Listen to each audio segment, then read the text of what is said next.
26. Yeah, high burden. Yes. Yes. Exactly, inclusively. Yeah. Yes. Because we are doing the peer-to-peer learning, and like frontline healthcare workers. Yeah, Your Excellency, we are doing peer-to-peer learning, and it is the frontline healthcare workers who are talking to their next colleagues. So counties that are not doing well are learning from the counties that are doing so well. So as a result, now we've reduced living. Some counties have moved from being top to downwards. Like Garissa, she has just given an example. So Your Excellency, allow me to just ask Simon to take you through one county so that you can be able to learn. Thank you. Thank you. So this is the dashboard that we designed for the county governments. It shows all 47 counties, and you're able to see, I've picked for this year alone, from January to date. So you can see the total number of women we've lost giving birth are 619, which is far too many. And then we also do track the MMR, which gives us a better way of comparing mortalities. Because if you look at sheer numbers, you'll find that Nairobi alone has lost 99 women this year. However, when we move to the ratio, the graph will change, because Nairobi does a very high volume of delivery. So of course, yes. So this is a metric that we do use, and this is what actually guides our action as a council. If we are doing our peer-to-peer learnings, we use this data, and as you can see, it's live, updated every month. So every month we're able to review and see who has improved, who has not. So these are the 25 highest, and Garissa was number 2. Yes, it was number 2. Now it's here. We are over here. It's down here. So you can see in a very short time, I think around the 9 months. Yes. That's a very big improvement. Very good. We're also able to monitor for the babies, the neonates, and see which counties are doing worse. So you can see here West Pokot is the worst in terms of neonatal. So this is late in pregnancy and soon after birth, the babies who we lose in that period. Another thing we do is analyze trends. So as you can see, January there was a spike in February, and then March, April it's gone down. However, this year is not good enough. So if I add 2025, you can see that By the way, I follow this dashboard every evening on DHA. Yes. On DHA. Every I'm very happy that we are now gathering data on a daily basis. Yes. How many mothers get birth? How many mothers did we lose? How many newborns and all that? And I think we are, with this data now, we can be able to interface more and do what you were saying, learn from those who are doing well, Yes. to improve on those who are not. Yes. Exactly. And Your Excellency, before we started, the intercounty MP, like the review used to take 3 months. When a mother dies, you review after 3 months. Right now, as a result of the intercounty MP and the council spearheading, we are doing reviews within 24 hours. You cannot review a program? Yes. You want Next. to see the next Yes. program? Please just move to the next. The next program, Your Excellency, is the collaboration between the two counties, the two levels of government. And so far, through the intervention and the collaboration between the national government and the county governments, we've been able to mobilize equipments through your intervention for fee-for-service. And up to date, we have 862 equipments installed in 251 counties in 44 facilities from 44 counties. Why 44 counties? These are the counties that requisitioned the equipments as per the analysis that we did and what you guided that counties must requisition for the needs. The 3 counties that have not requisitioned is Nyamira, Turkana and Kiambu. So they've not requisitioned. Kiambu has not actually signed the IPA. So I think Nyamira, we've received. Oh, they've signed. All right, that is very good. Yeah, so far we have a lab imaging that is including a CT scan and MRI, 174 in the 251 facilities. We have 523 lab equipments. We have 140 assorted theater equipments, and of course 24 dialysis in 9 counties. So if you would want to pick a county to see how many facilities have picked, maybe you can just mention a county. We go straight to that county. to see how we've deployed the equipment. You can mention our county, Excellency? Yeah. Which? KICC. KICC. So KICC is the highest. You see it's actually on blue, 90. And these are the facilities that have actually gotten the equipment. Just go to the left. All these, 90% of what they requested, they've gotten all the equipments. Then you see, per county, we're able to track at the Council of Governors the facilities are actually receiving what. And just in case of anything, reagents and the like. Do you have the value of all the equipment that are? Yes, we do. Yes. What is the? Do you have it here or? No, we don't have it here. I will want to know. The total value of the investment. Yeah. All right, we will give it. Okay, Excellency. Thank you very much. We truly appreciate. Asante.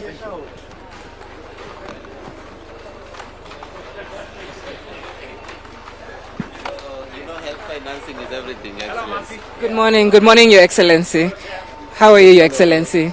So we'll be taking you through a journey of SHA in 2 years. And Your Excellency, we are calling it reform measured in lives.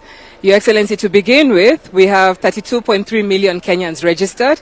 And if we compare with where NHIF was at its best, we had 16.9 million Kenyans at that time, and now we are 32.3 million Kenyans registered. In terms of access, Your Excellency, we have an increase in the number of facilities from 8,667 to 10,713. And then some key impacts that is measured in lives. 2 years of NHIF, we had 227,741 surgeries. And in just 2 years for SHA, Your Excellency, we have been able to facilitate 501,839 surgeries. When you come to renal care, we have 8,831 patients during NHIF time for 2 years. During SHA, we've nearly tripled that to 20,952 beneficiaries. Your Excellency will take you through then what the impact has looked like. In terms of numbers, that's how our registration has changed. 15.5 more million Kenyans are now covered under the Social Health Authority. Your Excellency, the next slide. We have care closer to Kenyans. If you look at our facility density, moving from 8,000 to 10,713 means more Kenyans are accessing more facilities. And if we look at the breakdown, Your Excellency, government facilities are more at 5,959, 4,534 private, and FBOs at 541. The next slide, Your Excellency, tells us about the resources. 178.5 billion paid out in all the funds. You can see the Social Health Insurance Fund has catered for 134 billion, PHC at 23 billion, public officers at 16.9 billion, and ECCIF at 3.5 billion. Your Excellency, when we look at PHC, what does it look like in terms of Kenyans' lives? 9.3 million Kenyans have benefited from primary health care services. That's an increment of close to 27% from NHIF time. When we look at, Your Excellency, deliveries, our mothers, at NHIF at its best, we had 985 million mothers. For SHA, we've paid 1.3 million mothers who've been able to deliver through SHA and paid out 17 billion to those mothers. In the next slide, Your Excellency, cancer patients. During NHIF took care of 29,473 cancer patients. SHA has taken care of 50,000 cancer patients. Next slide. In terms of renal care, again, Your Excellency, we started at 8,831 for NHIF. 20,952 Kenyans have benefited from SHA. Your Excellency, when it comes to surgeries, 501,839 surgeries have taken place paid for by SHA, and Kenyans have benefited from that. Your Excellency, in terms of critical care, NHIF did not cover for ICU. We used to pay 0 in NHIF days. Now SHA is paying 28,000, and 31,975 Kenyans have benefited from ICU services. And Your Excellency, the newly launched Ambulance Dispatch Center, Your Excellency, from the time you launched this Ambulance Dispatch Center, we've had 506 incidences that we've been able to dispatch and reach Kenyans. And we've had 18,534 calls come in the last 2 weeks. Now, Your Excellency, we want to move you to this end, where you come and sit here with volunteer beneficiaries. They want to talk to you. They want to tell you what the experience has been. Your Excellency, that is Margaret, that is Dancent, that is Cindy, and that is Dr. Marion. Your Excellency, our beneficiaries here are volunteers. They want to tell you their story. the good, the bad, the ugly, and the successes of this reform. And we'll start with Margaret, and she's an oncology client, and she'll tell us how her journey has been. And she wants to have a conversation with you. They also have requests of you. Yes. I'm very well. Thank you. Morning to you. Yeah. Kwa majina naitwa Margaret.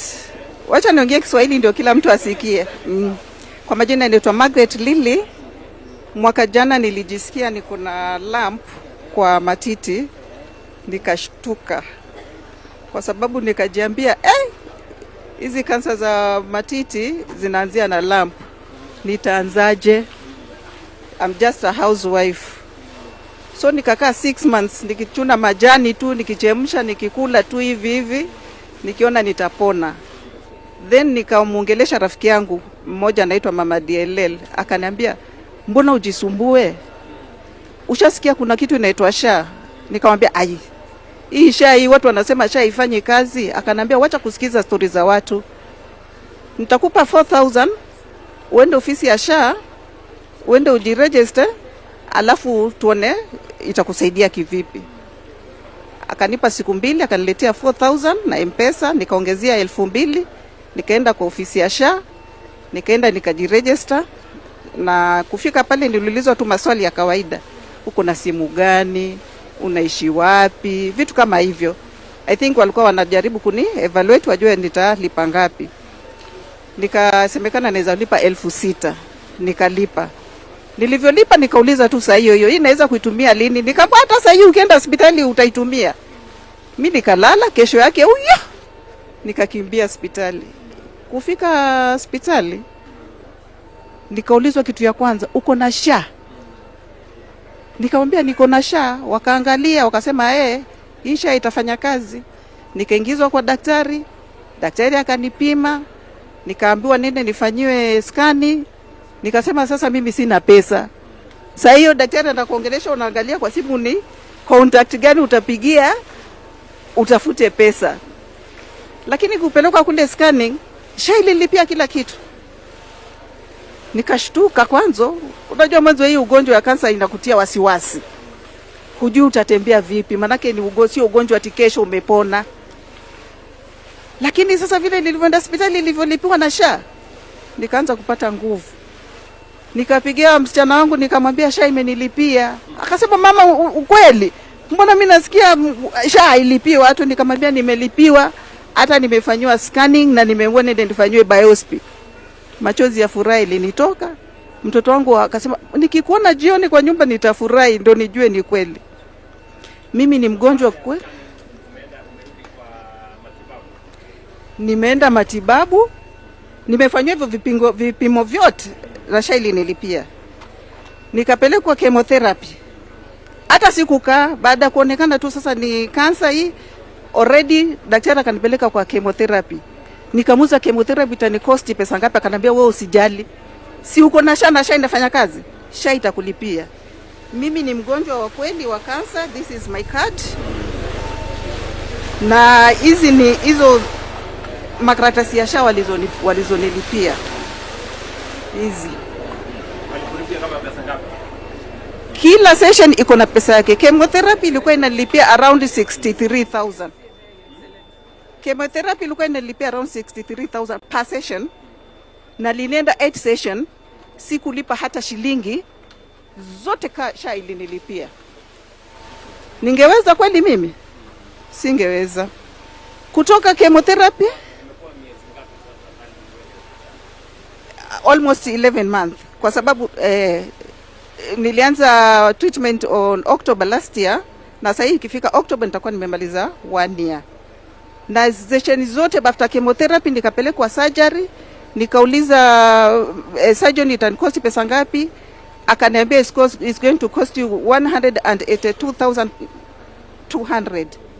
Nikamwambia pesa natoa wapi? Akasema mama, kuna SHA. Sasa nikuulize, hii pesa yote umelipiwa? Nimelipiwa na SHA.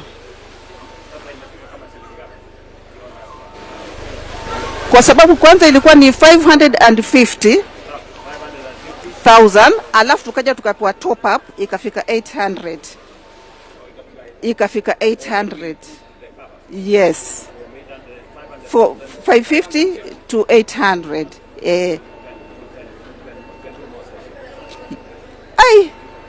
Mimi niseme nini sasa? Chemotherapy imenitumia.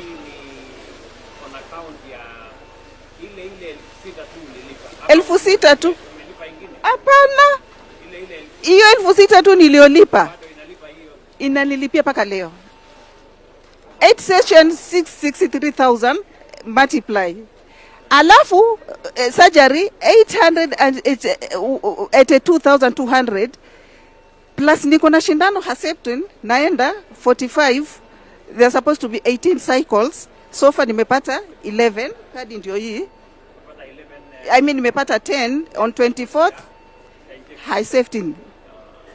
Yeah, on 24th naenda ya 11th. Sijatumia hata shilingi. Mimi nashangaa mtu akisema sha ifanye na mimi nimelipiwa hiyo yote. Wale wanasema sha ifanye ni watu hawajakuwa wagonjwa. Watu wajaenda hospitali. Wengi wao ni watu wanaongea katika mikutano ya siasa. Kwa sababu wanafanya siasa, lakini watu ambao kama wewe ambao mumeenda hospitali, mmetibiwa, experience yenu ni tofauti kabisa. Hivyo msiwajali wale wanaongea mambo ya siasa, lakini hapa tunaongea mambo ya maisha, mambo ya afya ya wananchi. Na kwa sababu wewe pesa zako 6,000 unalipa, na kwa sababu sisi wote tunalipa, ndio inasaidia sasa, kwa sababu hakuna vile shilingi 6,000 inaweza kuwa shilingi 1,800. Ni ile pooling, ndio sababu ya sisi wote kusemekana tuwe ndani ya shamba. Ndio wewe ukiwa mgonjwa tukusaidie, mwingine akiwa mgonjwa afaidike, mwingine, kwa sababu sisi wote hatuwezi kuwa wagonjwa siku moja, lakini tuweze kusaidia. Na hivyo ndivyo dunia nzima inavyofanya mambo kama haya. Nimefurahi sana mama kusikia vile mambo yanakwenda na wewe, na wewe ndio utatusaidia kuwaeleza wengine ndio wasipotoshwe na maneno ambayo hayana. Your Excellency, we also have dancers. He is a kidney disease patient. He also has a story that he wants to share with you and a request. Thank you. These experiences, Yes. I think we do them in the other forum. Yes, we will also do that. I think We we will. get Yes, we will. So that they don't take a lot of time. That's okay. That's So sisi tutaonana baadaye. Yes. Yes. Pamoja na huyu mrembo wangu. Yes. She's a beneficiary during NHF and now she's given birth in good times. We'll do it then. Thank you. Okay, utamleta huyu mwana. Hai. How you, my dear? Thank you. Yes. Nilikuwa nimeweka huko alishikia.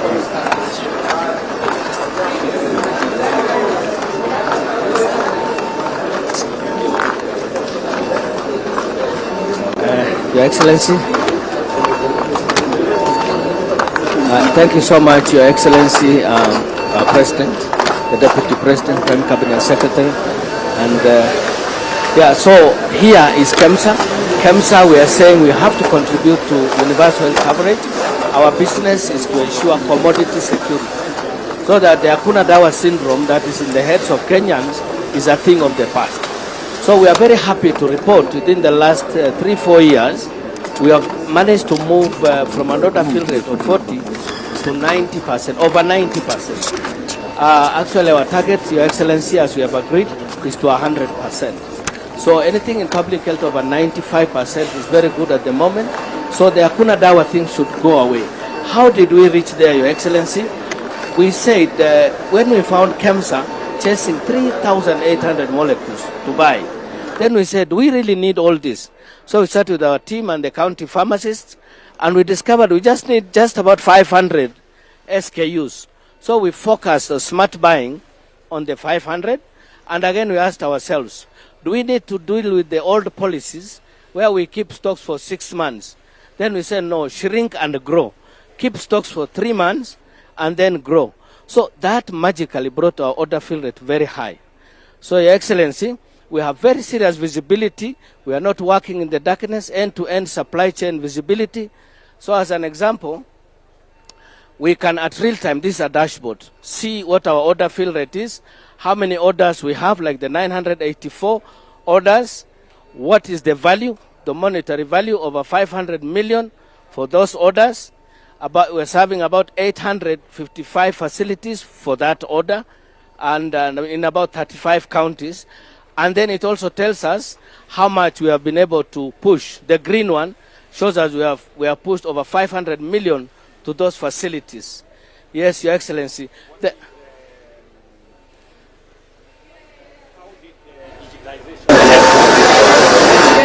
Digitization has really helped us because visibility is everything.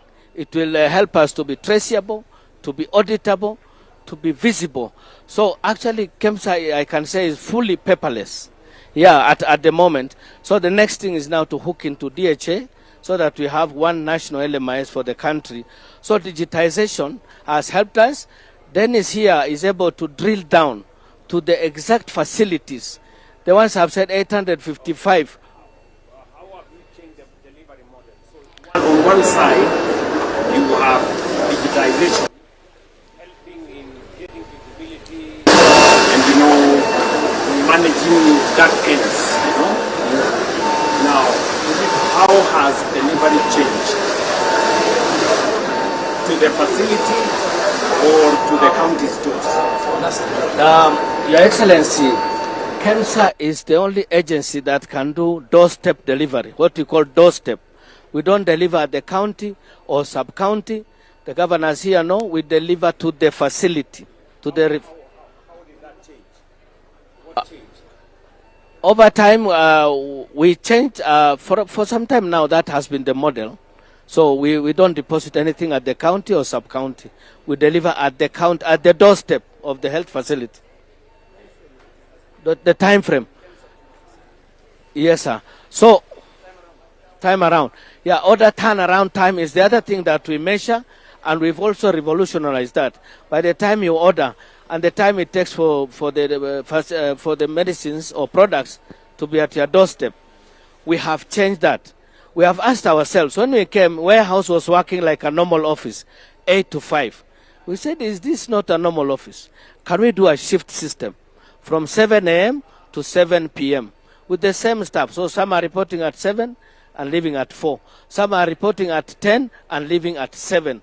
So that actually improved our efficiency, and our order turnaround time has moved from 24 days to less than 2 weeks for the rural health facilities, from 20 days for hospitals to less than 10 days for hospitals now. Thank you, sir. Thank you, sir.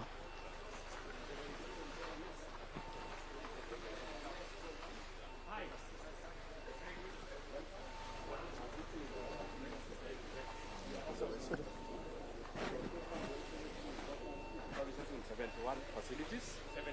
71 facilities across the country, and that is in 31 counties. We've also been able to serve level 6 hospitals, that is KNH, spinal injury. We are supplying ultrasound, where we are able to do obstetric, abdominal, pelvic, and all body scans. So how many equipment have you supplied? We've supplied 71 equipment, Your Excellency. What is the cost of every equipment? This is fee for service. So the cost of every equipment is about 3 million, the whole package. Additionally, Your Excellency, we are providing consumables for the entire contract period, and we're also giving refresher training, both clinical and technical, to our service health providers. And now what we've also done... Who takes care of the maintenance? Us. Maintenance is on us, Your Excellency. Consumables, we provide maintenance, and then we also do training, both clinical and technical. We only pay for use. You only pay for use, fee for service. No, you don't wait. We have an uptime of 98%, Your Excellency. So what we've also done to do that, if it is not working, we have no money. Yeah. So it is in our best interest and the government's interest that it works. Additionally, Your Excellency, we've also been able to integrate this equipment through the Digital Health Authority with SHA. So now there is no fraud. If a SHA-approved patient comes here, in the work list we will get the names of the patient, a scan will be done, and a report is sent back to SHA through DHA, confirming that the equipment has been has offered service and the service that has been offered. Yes. Already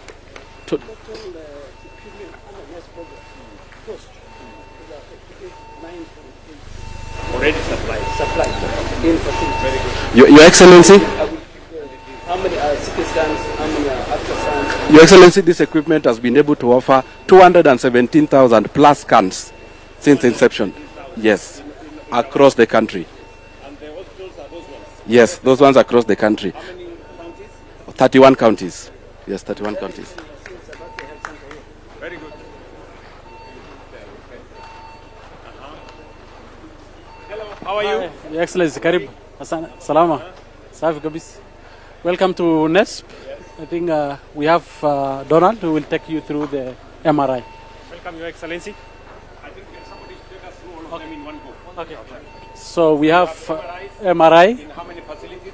We have done 2 facilities now. 2 facilities. 2 facilities, yeah. On MRI. And linear at Kenyatta. Yeah? What about the other? We have the regular laboratory. Yeah, laboratory. Yes, laboratory. How many facilities? 609 equipments deployed. Yes. And you can see the live transmission of all the facilities. 609, yes. This is what lab equipment? Lab equipments, yes. What is the lab equipment? Which are the lab equipment? We have the hematology machine, we have the biochemistry machine, we have got amino analyzer mix of all the lab equipments in different facilities. You also you provide the equipment? We provide the equipment, we provide the reagents, we provide the consumables. The consumables? Yes. And also the training and the servicing and maintenance for the next 7 years. Yes. Yes. So then we also have the theater. Yeah. Theater also the same. We deployed 96 facilities for theater. And currently we're also deploying more, up to 150 by end of this month. 150. The same arrangements. What are the equipment for the? We have the anesthetic machine, we have the tables, 9 primary equipments for theater. Fully fledged theaters. Yes, theater equipment. On 98 facilities. But by end of this month, we will be at 150 facilities. Yes, the same arrangement again, all the services. All these are the facilities that are... All this, what we have done is we have integrated all the data. Yes. And we created the laboratory information system. So what you can see here is a live test that is being done by the facilities now. Why is it blinking? I really think it's because of the power. Just network, yeah? Okay. Just check him. How many have you done, for example, Kenyatta National Hospital? How many theaters have you? Kenyatta, we have done 15 theaters. 15. Moi teaching, we have done 9. Jaramogi, we have done 9. And one theater, sample is like how much? Each. What to buy?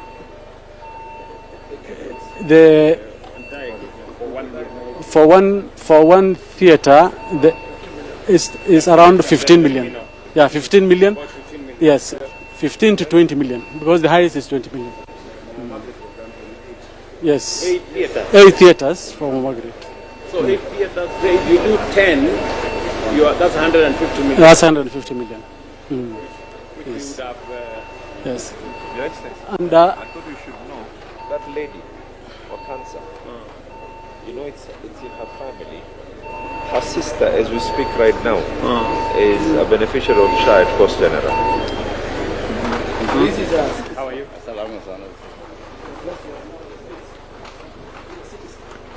Yes. Okay. 39 cities come. Yes. In different facilities. In different facilities. What is the experience? I think so far the experience we saw is most of the patients who are coming for these services to either Kenyatta have now gone back. Yes, have now gone back. So it has reduced the referrals.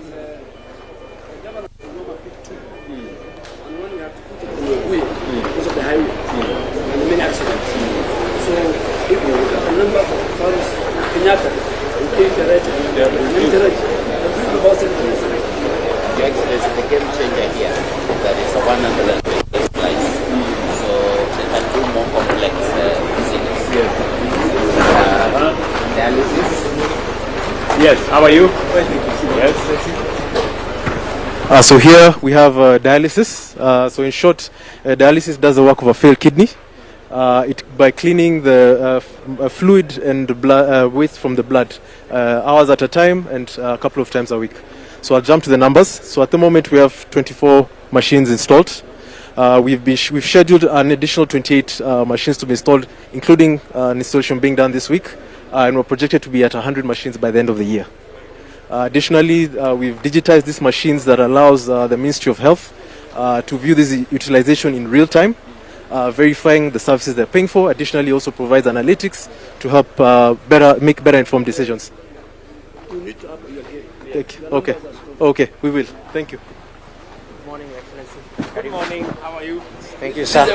Yes. This is our awareness stand where you are championing, ensuring that no mother in Kenya dies while giving life, and no newborn dies from an preventable death. So these are my team members from maternal health, newborn, and also we have an innovation for our youth to access health through AI innovations done by Kenyans. So I will allow, this is our POCUS. POCUS is a point of care ultrasound. This is very handy, and it's using AI system.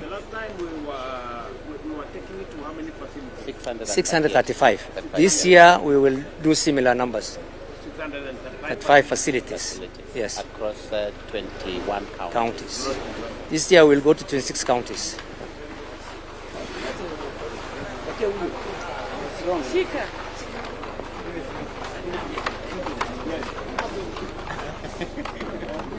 These are the people who are dealing with the Ebola.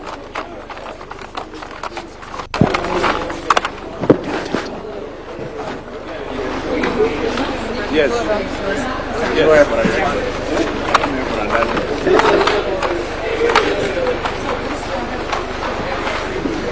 Yeah, Your Excellency, it's okay.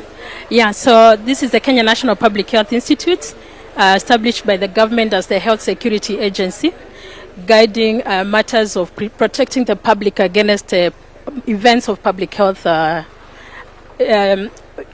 effects of public health threats, sorry.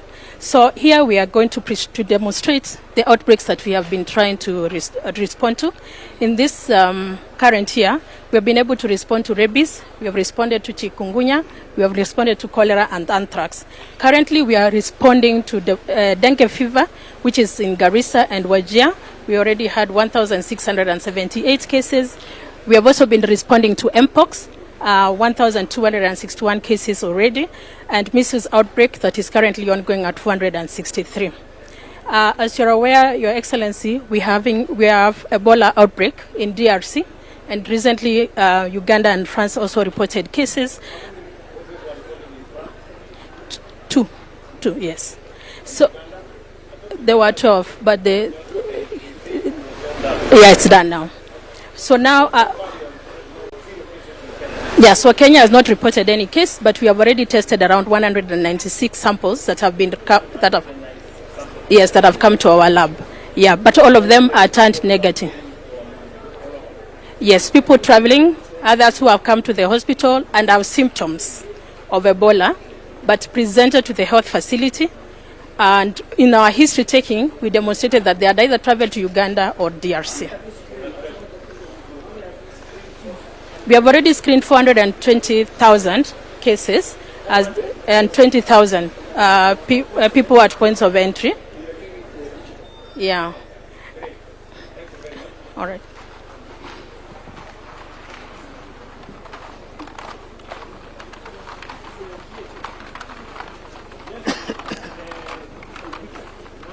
Excellency, how are you? Fine.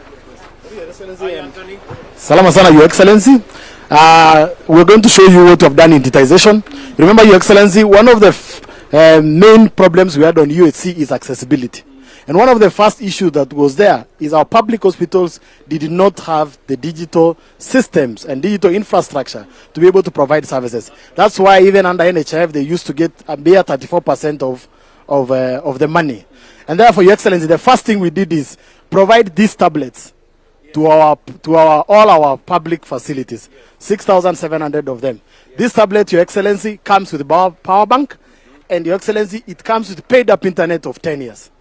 And 10 years, Your Excellency. So that our governors and our public hospitals do not need to pay for any of internet connectivity in that area, Your Excellency. For big hospitals of level 4 to 5 and 6, because they take a lot of data, we're giving them these computers, Your Excellency, 4,500 of them.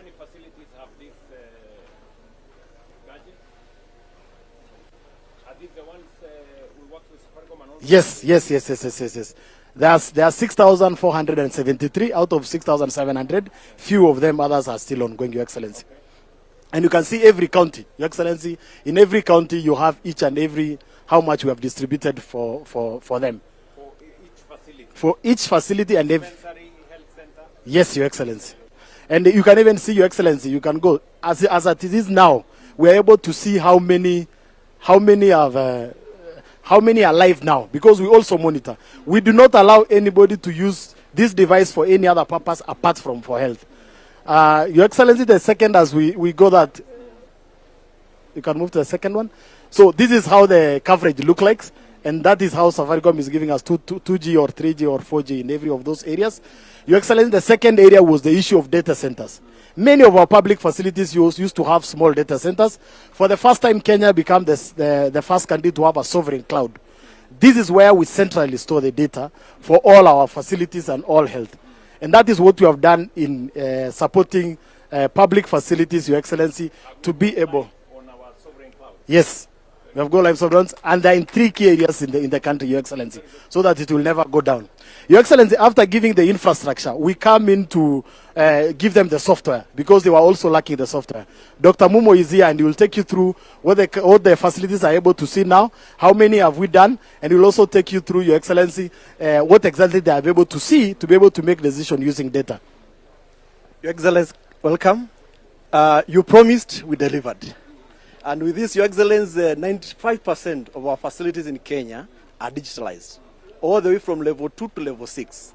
And you can see, for example, we have the map of Kenya here. This is how the distribution is of all the facilities. The facilities in the counties. So we have digitalized all the counties in 47 counties. Your Excellency, Kenyatta National Hospital is the first facility of its kind in Africa to be fully automated, actually paperless, because now even from this week they are transmitting share claims through the electronic way. So we are proud to see, and this is real live dashboard, Your Excellency, whereby we are seeing the number of patients who are coming, who are admitted on real-time basis, Your Excellency. Your Excellency, also we can see what is happening in real-time basis at the facilities. The governors here, they can even monitor the health workers wherever they are on real-time basis.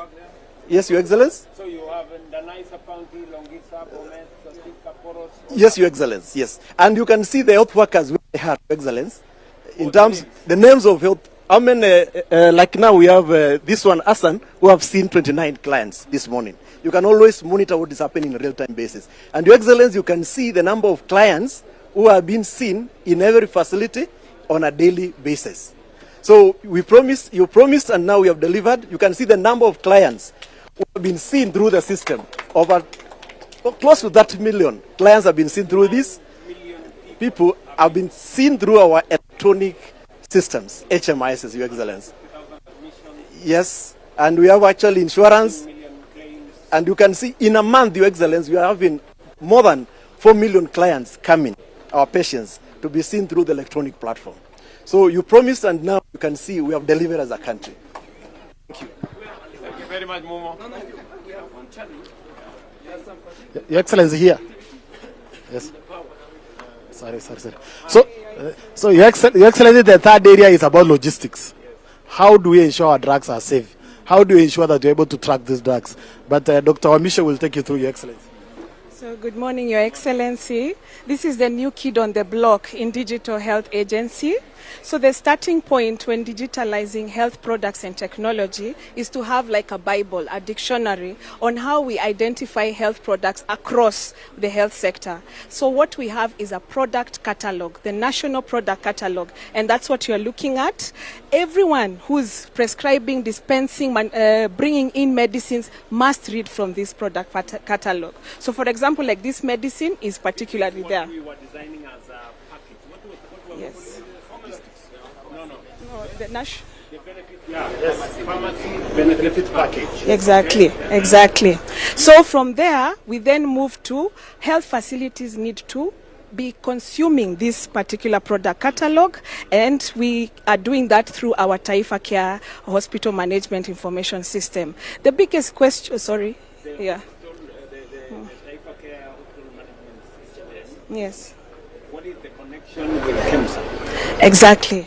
That's what I want to now take us there. So the hospital needs to order medicines from KEMSA. So it's and those medicines, it needs to first identify what is in the store.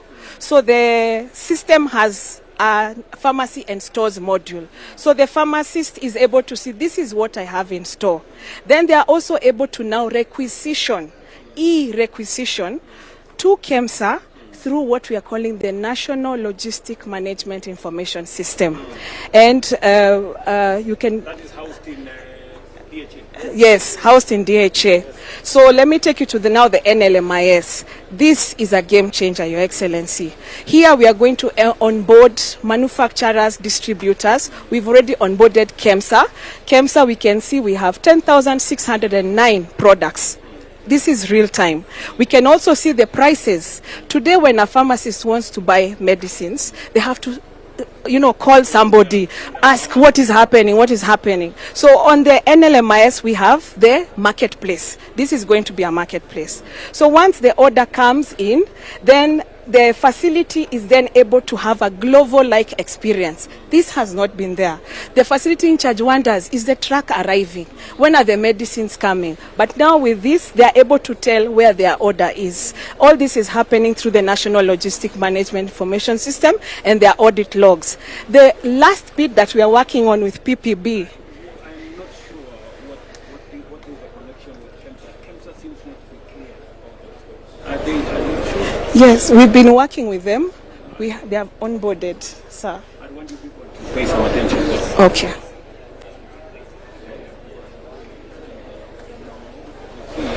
I don't think KEMSA.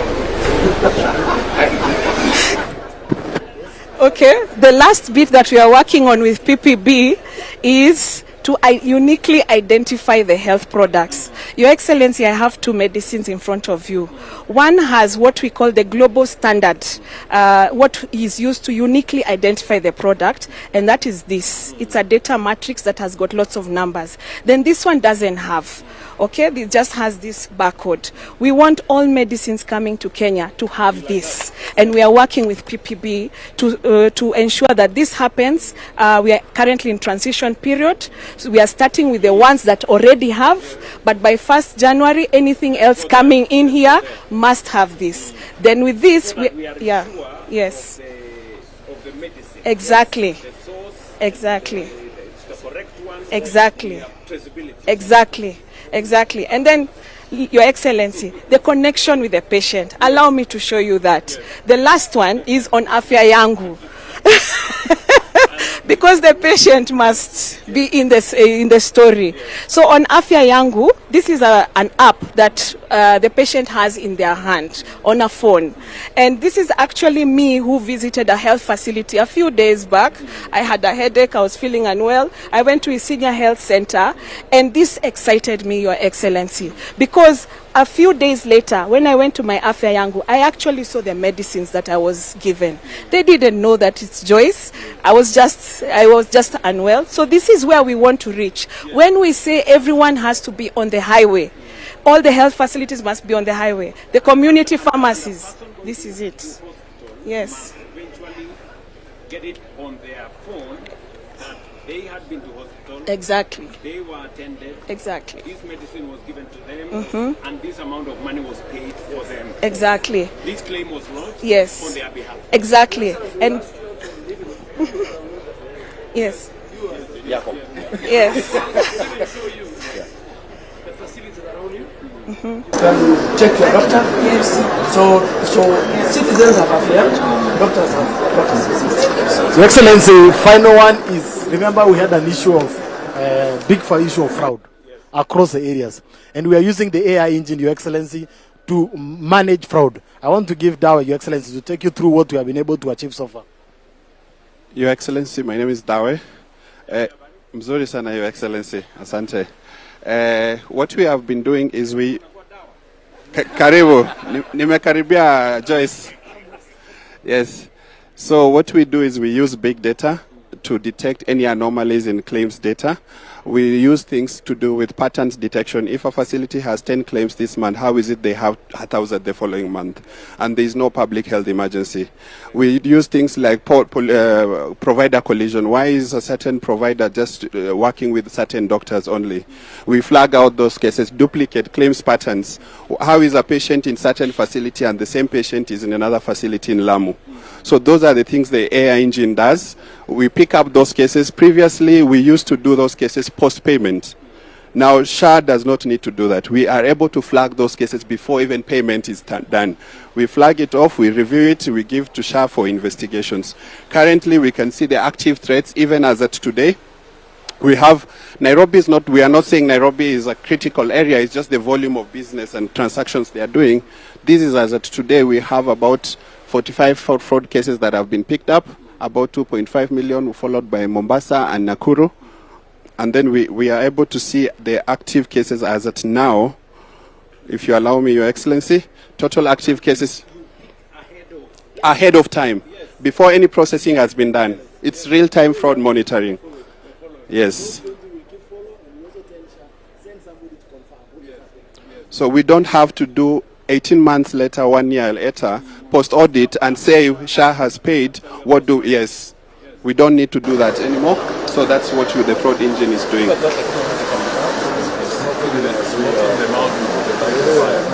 Yes, Your Excellency. The other thing, if you allow me, is we had previously patients waiting at facilities for over 48 hours for an approval. So we've built an AI technology that does our pre-auths. Any request that comes in less than 1 or 2 minutes. Instead of waiting for 48 hours, it's built on over 28 billion parameters of medical renal zoning data, contextualized for Kenyan clinical guidelines, where we are able to send any request that a procedure needs to be done. The AI is able to adjudicate, pull out all the clinical history for this patient, and actually give an approval or actually give decline. So here is a case we have. We uploaded a case for a patient. The AI is able to give a verdict. In this example, the AI has given a verdict for manual review. So saying that the necessity for this requirement does not meet that surgery. So that SHA needs to get value for its money.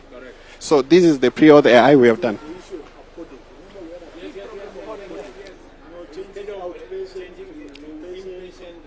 Yes. Yes. Yes, this engine now, the pre-auth AI that's powered by DHA, should be able to detect and pick out these cases and say this does not warrant any admission, Your Excellency. Thank you, Your Excellency. Thank you. Yes, the other bit is, if you allow me, what the AI now has done, the idea is for us to be able to adjudicate these claims and reduce the manual workload we have on the doctors. So far we have reduced the manual workload by 54%, and we have been improving as at... yes, Your Excellency. Everything we have done cannot succeed without this. Yes. We can forget about it. Yes. If there is no technology behind this, you cannot. You cannot. Medicines will be stolen. Everything will just be. We had 1,860 staff. That came down to 820 of China. That means the rest of those 1,000, the work is done by technology. Yes, Your Excellency, I want to echo what the CS's remarks, because we have much volume of claims actions that we need to do than NHIF, but we have lesser capacity. So this is being enabled by the AI, by technology. Actually, as at August now, we have reduced the manual workload by up to 82%. That needs usually a human to sit at a desk. Yes, by 82%. Yes, where you usually have someone sit at a desk and approve our claims. Yes, we are only doing 20%.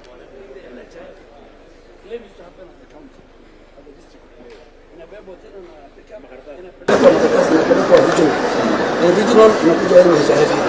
So all that will survive now. And that is why people they had dedicated staff working for them. Yes. You know, a facility pays somebody to just approve their things. Yes. Now we remove that familiarity from the process. We let the system do what it needs to do. The final part, Your Excellency, is we are collecting a lot of data on diagnosis. We are able to tell now currently what is the disease burden for Kenya. With the data we are collecting, and for interest, I will just take you to prescription, what Dr. Joyce has mentioned.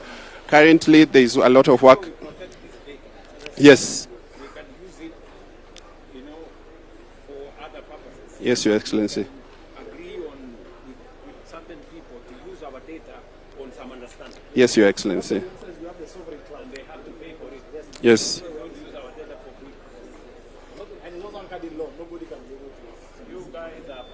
Thank you, Your Excellency.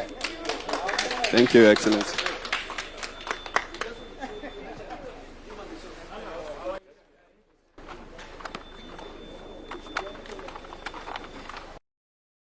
Journey and transformation of Kenya Medical Training College.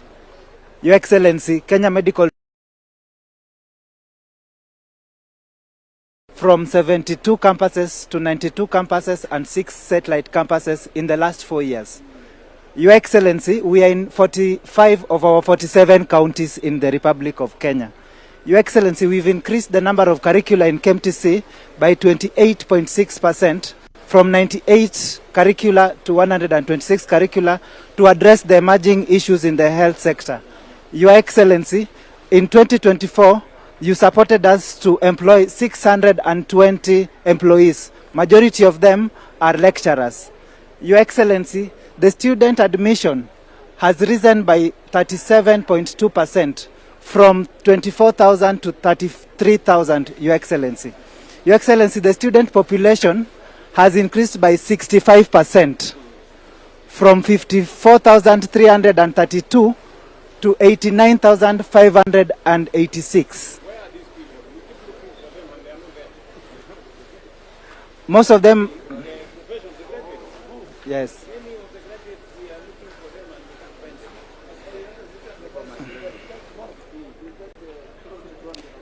Your Excellency, our graduates have increased from 15,915 to 22,776 last year. Your Excellency, this year we are going to graduate 25,000. And we want to invite you, Your Excellency, for that graduation. Yes, sir. Thank you, sir. Your Excellency, you have supported us to have 29,641 students access HELB loan. Your Excellency, we now have 57 of our campuses undergoing construction for student accommodation. Your Excellency, labor mobility has also been a focus that your government is focusing on. And Your Excellency, we have increased mobility of human resources by 185% by moving from 1,000 to 3,095, and we want to move even further by collaborating with foreign governments like Germany. Your Excellency, to support SHA and transformation in healthcare, we have focused on courses that allow us to be more efficient, like health records and health insurance cadres. So, you have how many campuses? 92 campuses and 6 satellite campuses. And out of the 92, 57 are benefiting from our affordable housing program. Yes, sir. Yes. Yes, sir. So we are building hostels. We are building hostels. Using the housing levy. Yes, sir. What do you tell those who are telling us they want to abolish housing levy? Sir,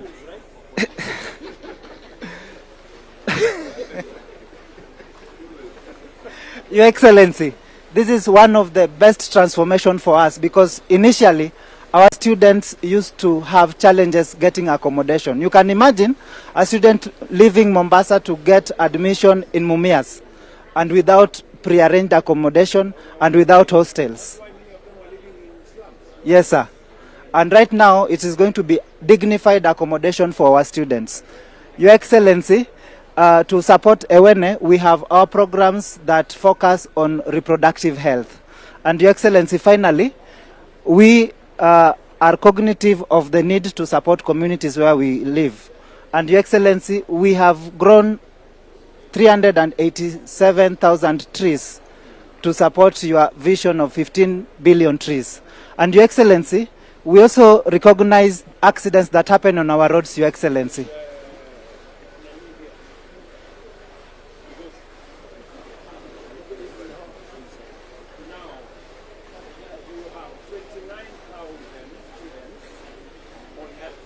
These ones have been supported by the program up to now. But now, Your Excellency, you have given us 392 million currently to support. What we need is 1.2 billion, but this is able to support us, sir.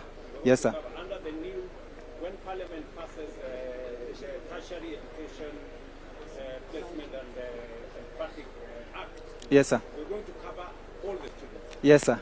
Thank you so much. That has been the major question for our students. And finally, Your Excellency, we have trained 11,200 borders on emergency response to support during accidents on our highways. We had also agreed that we provide you some funding to hire more staff. Yes, sir.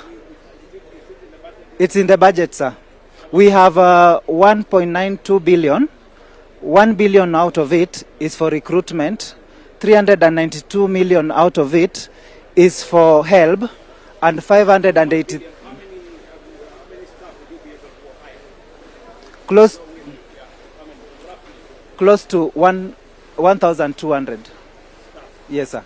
And most of it are going to be teaching staff. Teaching staff. Yes, sir.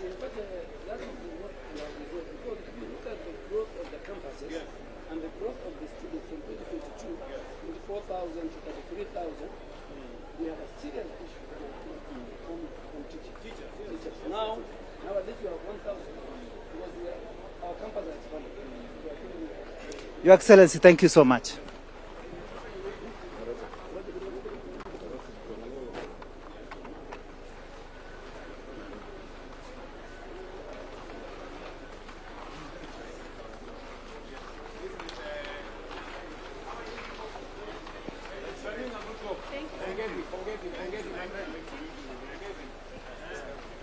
I've been following what you guys are doing. Thank you very much. Thank you. How is tell me a few things. Thank you. Your Excellency, I'm Dr. Zainab, the CEO. I'm with my chair, Mr. James Wambo. James, Abadi. We have our facility 650 bed capacity. We, as you know, we opened our doors in 2019 during COVID. When we transitioned from COVID, we started with cancer care as our premium service. And okay, and we have so far seen over 127 treated patients, and yes, that is from 2022, not from inception. Yes, I also want to focus on open heart surgeries. Your Excellency, we do at least one open heart surgery every week, and sometimes two. So we have done 259. We have the largest critical care capacity with 69 beds, which are almost always full. Yes, so we provide surgical services, maternal and child health. We've started, we have a fully fledged renal services, but we've started transplant also. Your Excellency, our accident and emergency is a very busy center, and this is where we operationalize ECCIF for Kenyans who come in for emergencies.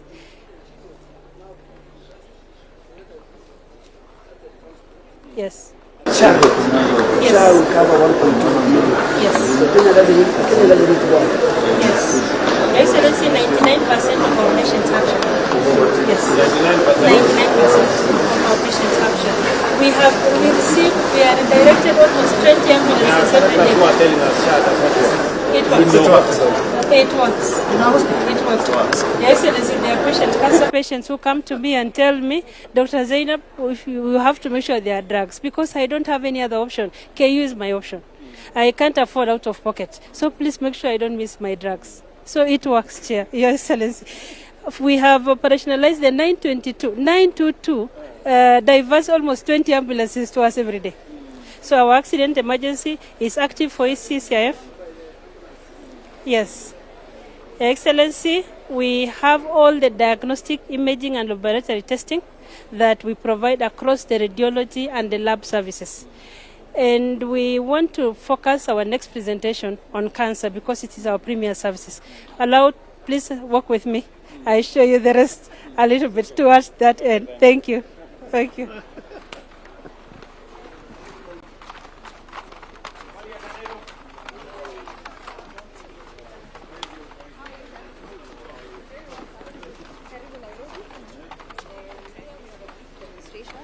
Of how we've integrated our services. Hi, how are you? Very good. Here we have a brief demonstration of how we've integrated our services from the facility to the community as well. And so in the community, of course, we have our CHPs who go around, but even at the facility, if you come, you will have a community desk that registers you if you don't have SHA. And then, of course, you will be referred. This is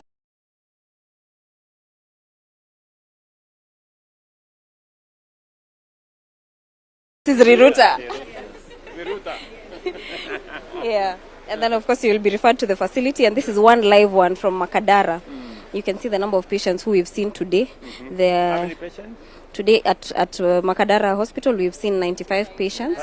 Currently. This is a live board, and we have that for at least 110 of our facilities. We are yet to implement for level 5, which we are doing together with DHA from the communities. Yeah, and then we've also increased the number of patients that we have because of other innovations that we do.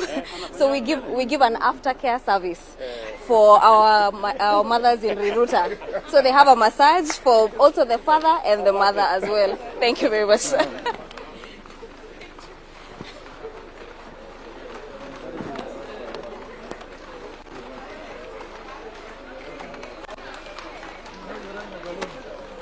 They get massage. Very good. Yeah. Just wanted to demonstrate to how things have improved in terms of critical care, so that the patients have quality and safe medicine. This is available with our surveillance team. It's in the vehicles, and they go around. They go to a chemist, immediately they check, and it gives it within 2 minutes. The results are available. So we make a decision whether to withdraw the product from the market or not. Yes. Yes, sir. Okay, very good. Yes, sir. Yes, sir. The other good thing they've done is that on ML3, the last team are coming next week, September. Yes. So by October, Kenya is going to attain ML3. Yes, they have done very good reforms. They have also completely rejected this power importation, which was bringing a lot of counterfeits. So they're not giving license anymore. Very good. Yes. Then your effort as the chairman of the African Union for manufacturing, a new state of factories are setting. They're in different stages, and I believe after that our import will come down by 30%. Yes, sir. Very good.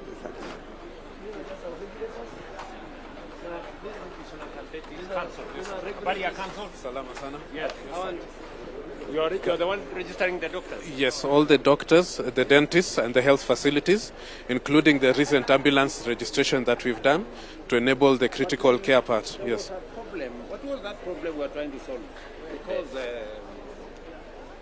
are trying to solve under the body. Under the patient quality and patient safety act. Correct. The facility will be shifted to other patients. Correct. They will only deal with the professionals. Professionals. Yes, sir. Because you see, when you have an incestuous relationship there, that does not that undermines. Yes. We agree, right? Yes, we agree. And, yes. And the bill is in the Senate. Yes. We are just pushing that to solve. We are Yes. going to lose that facility. No, but it's okay. No, we understand. It's in the interest of the public. Yes. Yes. All right. Now our new MTRH. Yeah. At Kiplombe. Lombe. Can you explain?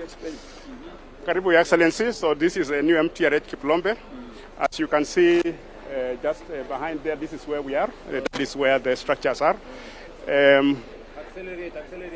We actually, we're working now, moving to 24 hours. So this is the Medical Technology Center where we have the OPD, the theaters, the inpatient for those short stay, and then those are the inpatient blocks, the 3 of them on this side. And these are the ancillary support services all across the facility. Just outside there, we're going to have a collaboration with energy so that we have a substation for power.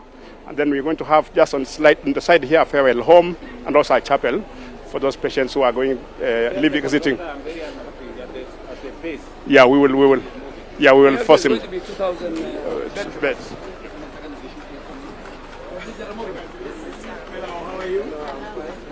My name is Dr. Joshua.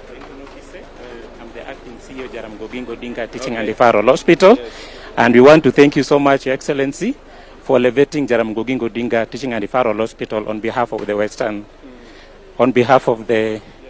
Western region. We are doing something unique in the Western region as far as sickle cell disease is concerned, and we have the apheresis machine here. We are the only public hospital that is doing it in Kenya, and we are the first one to do it because of the sickle cell burden that we have in the region. So, yeah, sickle cell disease. So allow me welcome Dr. Brenda to show you how this. Okay, thank you.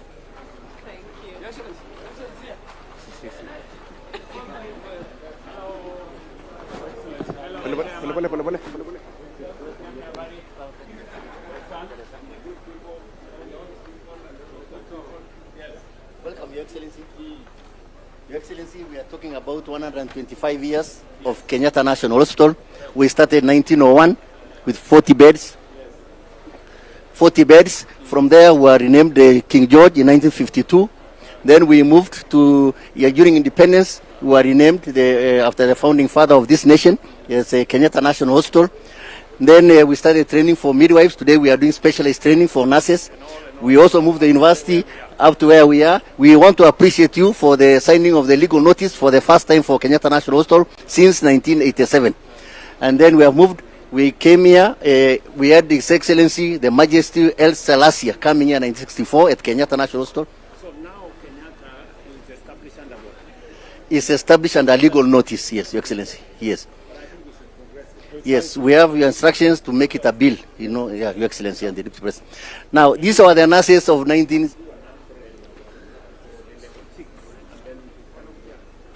Yes. Nurses of 1950s, 1960s, dresses, and this is the journey with the capes no longer there. Your Excellency, we have the journey of anesthesia machines. We have Keme here. Yes, this is what was there. Yeah. Dr. Angwaro, please. Thank you,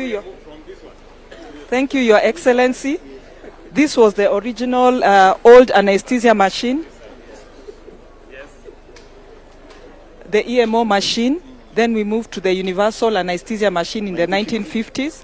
And then in the 2000s, the modern, sophisticated, with a ventilator and patient monitor that enables us to do the specialized surgery like 60 to 75 per day in Kenyatta National Hospital. Thank you, Your Excellency. On the National Equipment Service, how many, I'm told some of your theaters have been equipped. Yes, Your Excellency, we have now 32 theaters fully equipped at Kenyatta National Hospital. It has never happened before.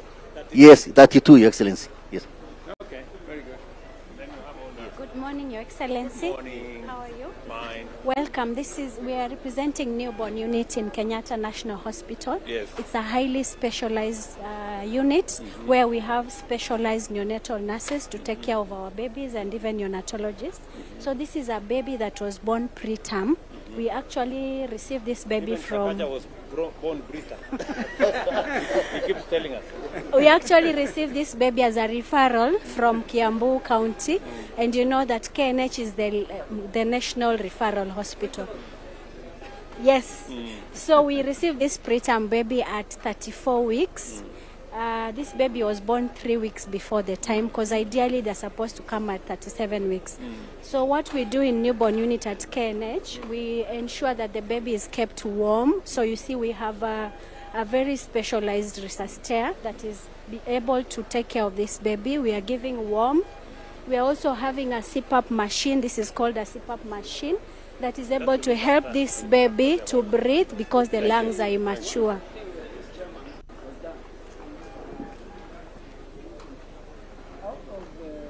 The ward, they raised from the private sector about 400 million, Your Excellency. We are renovating to the standard of Ahan, 10 wards. and we'll bring you on the November.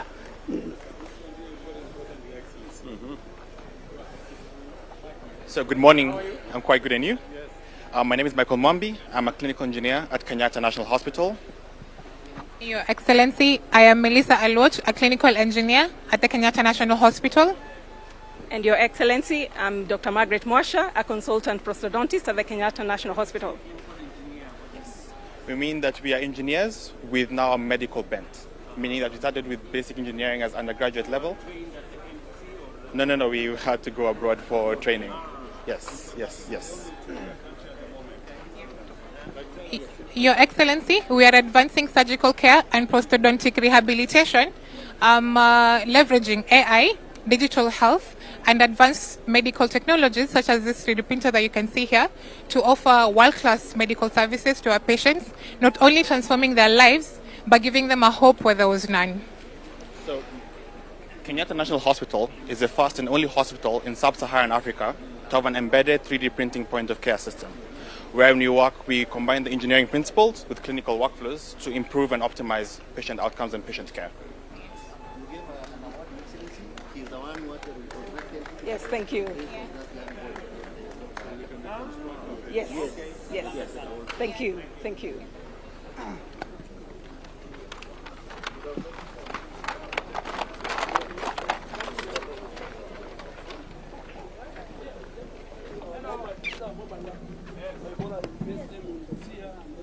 Hi.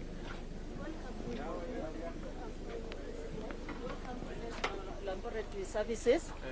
Welcome to National Laboratory Services. This is one of our mobile labs. We have 4.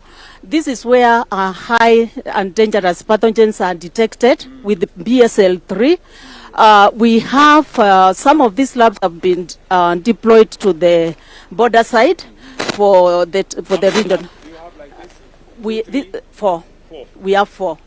We have 2 at the border, Busia and Luahaga. We have this one here and the international. We are using for the detection of the same. So far, we have managed to detect, to test 196 samples. Luahaga, we have done 51, and Busia, we have done 39 samples. These are because Ebola they are the samples detecting, but they are negative. We have not detected any case. We would like you to see the mobile lab. This is the level 3 to show the readiness of Kenya and the labs on the health security and also how ready we are to detect any disease in the country. Thank you. Kenya Health Security.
His Excellency the President. Tumkaribishe kwa makofi tafadhali.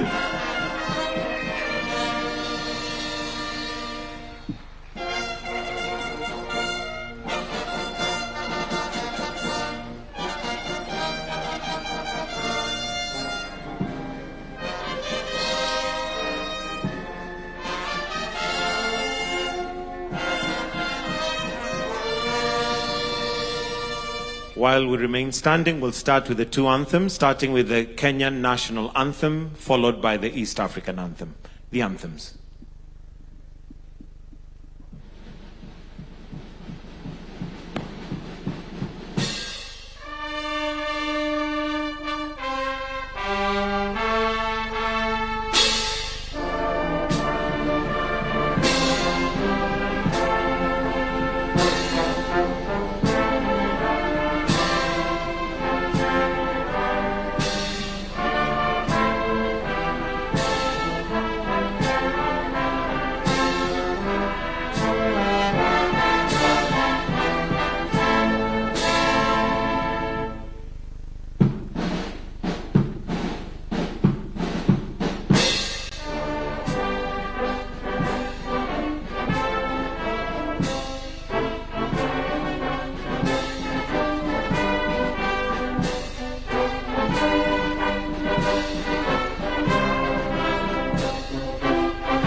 While we remain standing, Your Excellency, allow me to invite Dr. Salim Hussein and Mr. Benjamin Murkomen to lead us in a short prayer for us to begin our session.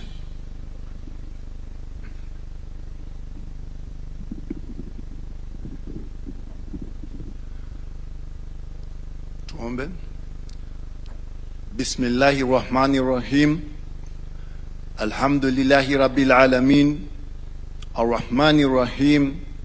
Maliki Yawmiddin. Iyyaka na'budu wa iyyaka nasta'in. Ihdina siratal mustaqim. Siratal ladhina an'amta alayhim. Ghayril maghdubi alayhim waladdallin. Amin. Ewe Mwenyezi Mungu, mlinde rais wetu, mbariki, uongoze viongozi wetu ili tupate baraka na fanaka. Ewe Mwenyezi Mungu, uliongoze taifa hili, ulipe taifa ambalo litakuwa na afya, lisilo na majanga wala balaa. Mwenyezi Mungu, uongoze taasisi zetu za kiserikali ili watuongoze tupate afya na maendeleo.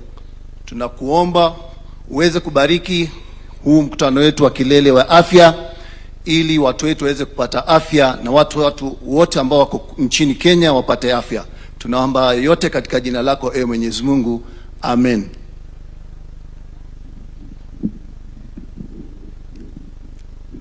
Let's continue praying.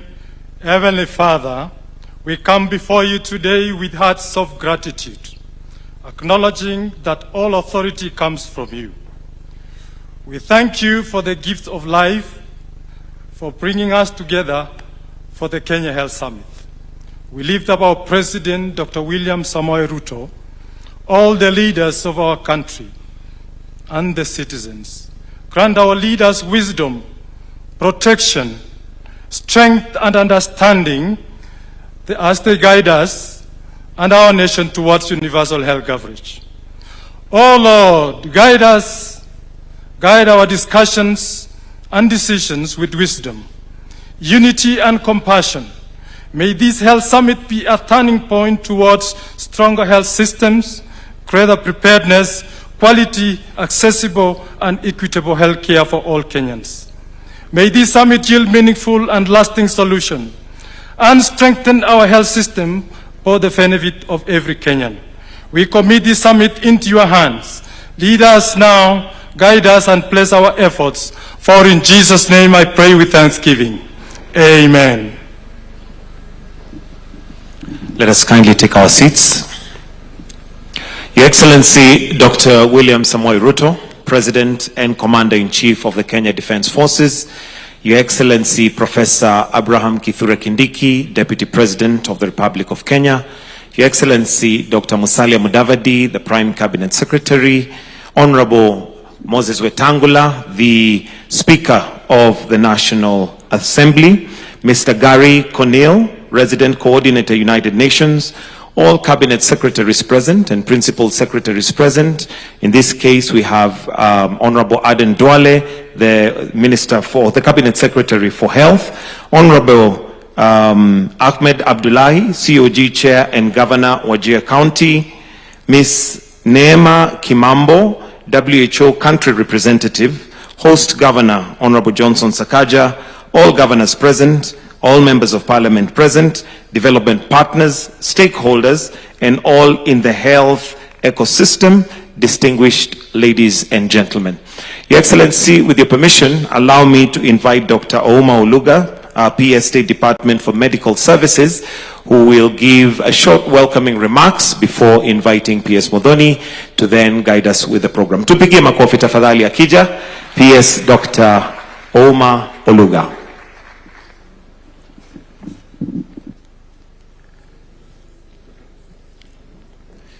Your Excellency, the President of the Republic of Kenya, Dr. William Samoei Ruto, Your Excellency, the Deputy President, Professor Kithure Kindiki, Your Excellency, the Prime Cabinet Secretary, Honorable Musalia Mudavadi, Honorable Cabinet Secretary led by Cabinet Secretary for Health and all Cabinet Secretaries, allow me to ride on the protocols established by the State Function Secretary. Your Excellency, mine is just to set the scene of why we are here. Health at its best is a promise. It's a promise to every citizen, a promise that we gave ourselves in the Constitution. It's a promise that we've talked about for more than 60 years, and it's a promise that year after year we want to give ourselves as a service. But it's, at its best, it's a promise that you don't know when the calamity will hit. Most of us seated here or outside may be healthy. You don't know when the health need will come. Under the leadership of Your Excellency, the President, you have established reforms to turn that promise into a service, and to turn that service to be offered in a manner that does not ruin families financially, and in a manner that does not facilitate families or loved ones to die from causes that we can prevent. Your Excellency, that is the reason why you have directed that we come together as a nation so that we can unveil those reforms that you have established, from the policies to the legislative framework, to the implementation agencies, and to the deliveries. Your Excellencies, you've kept telling us that health should not be a privilege. It should be a right. It's a right that has been enshrined in the Constitution, Article 43, Part 2 of the Constitution. Your Excellency, it's now my opportunity to welcome everyone to this discussion as we unveil the reforms that have been delivered. And those reforms that have been delivered so that health is given as a right, so that we turn the promise into a service. Your Excellency, with those very few remarks, I would like to invite my colleague, Principal Secretary Mary Mudhoni, to take over the program, and all of us feel much welcome to the Kenya Health Summit. Thank you very much na karibuni sana. Asante sana PS Oluga. Your Excellency, the President of the Republic of Kenya, global partnerships and multilateral cooperation are the bedrock and the resilient health systems. Together with our international allies, we are translating health security policies into actionable realities that probe communities across borders. At this juncture, Your Excellency, allow me to invite Gary Connell, the resident coordinator of the United Nations. A round of applause for Gary.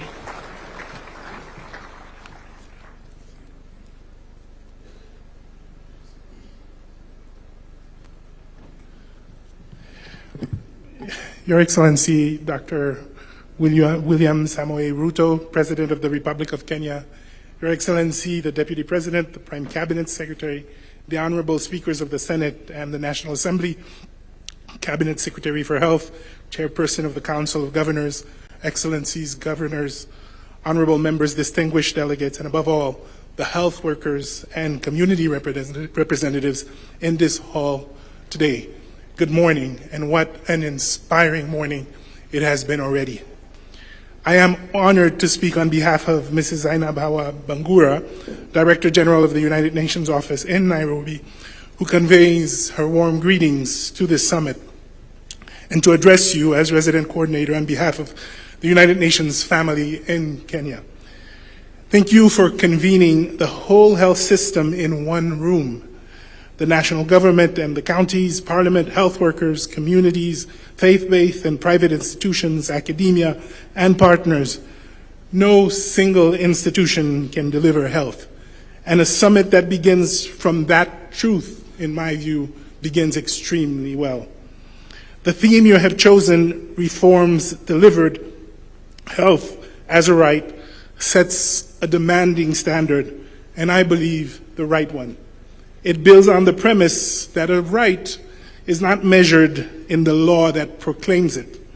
It is measured in the life of the person who actually claims it. It also establishes that a reform is delivered when a mother in any county reaches safe and respectful care in time, when a community health promoter can complete a referral, when a clinician finds the medicine that was prescribed, and when a family seeks treatment without fear that illness will push them into poverty. As we have already seen this morning, Kenya has built a serious foundation on that standards. New legislation on social health insurance, primary health care, digital health and facility improvement financing, the Social Health Authority, primary care networks, and a strengthened community health workforce, and sustained attention to health workers, health products, local manufacturing, and public health security.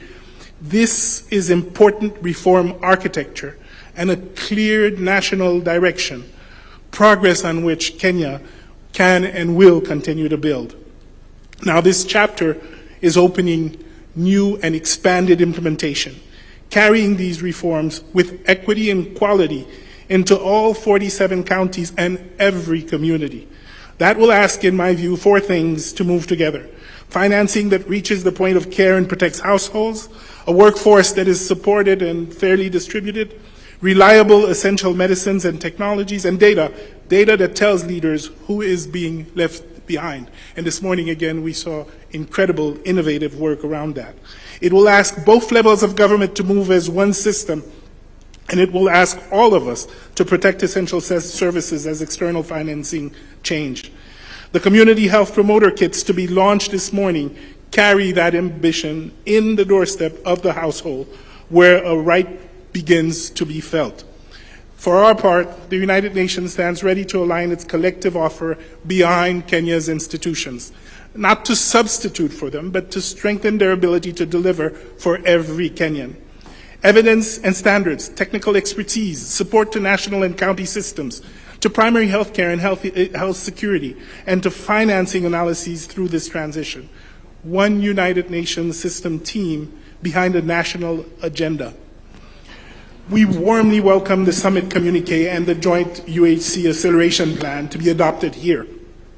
Our shared hope is that they emerge focused, sequenced, and time-bound, clear about responsibilities at both levels of government, supported by partners, and open to the public accountability that turns commitment into trust.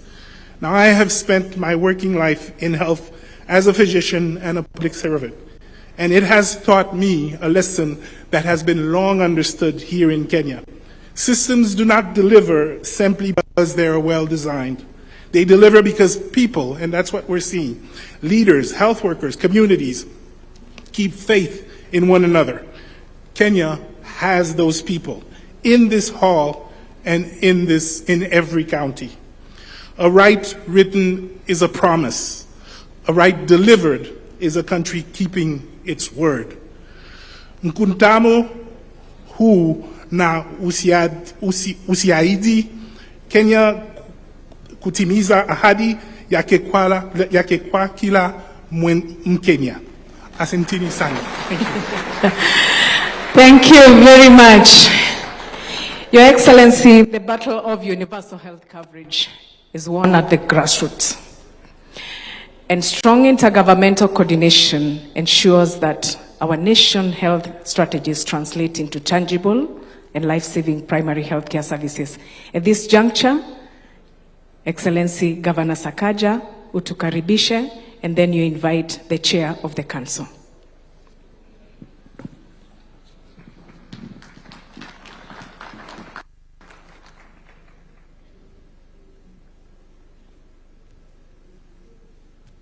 Your Excellency, the President of the Republic of Kenya, Deputy President, allow me to acknowledge the protocols that we've established, ministers, colleagues, governors, and development partners, and everybody who is here. Mine is very simple.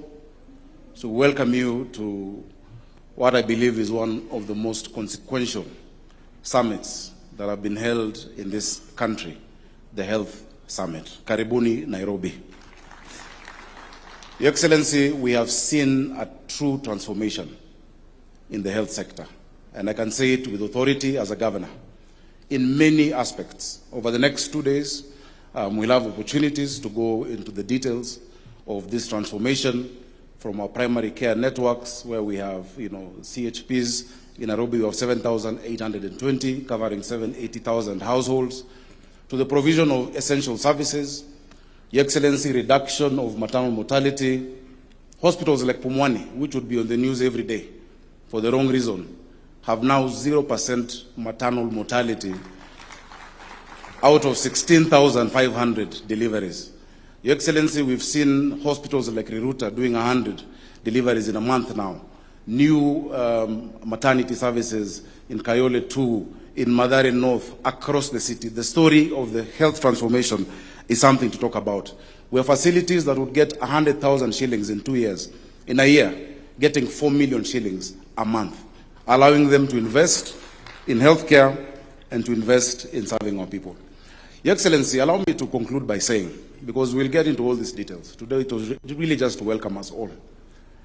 Our Constitution has been hailed as being one of the most progressive on the continent. It has mainly been hailed as being progressive because of the kind of rights. The first generation rights, Your Excellency, are civil liberties, where government is asked to step back to allow people to have the right to, do a number of things.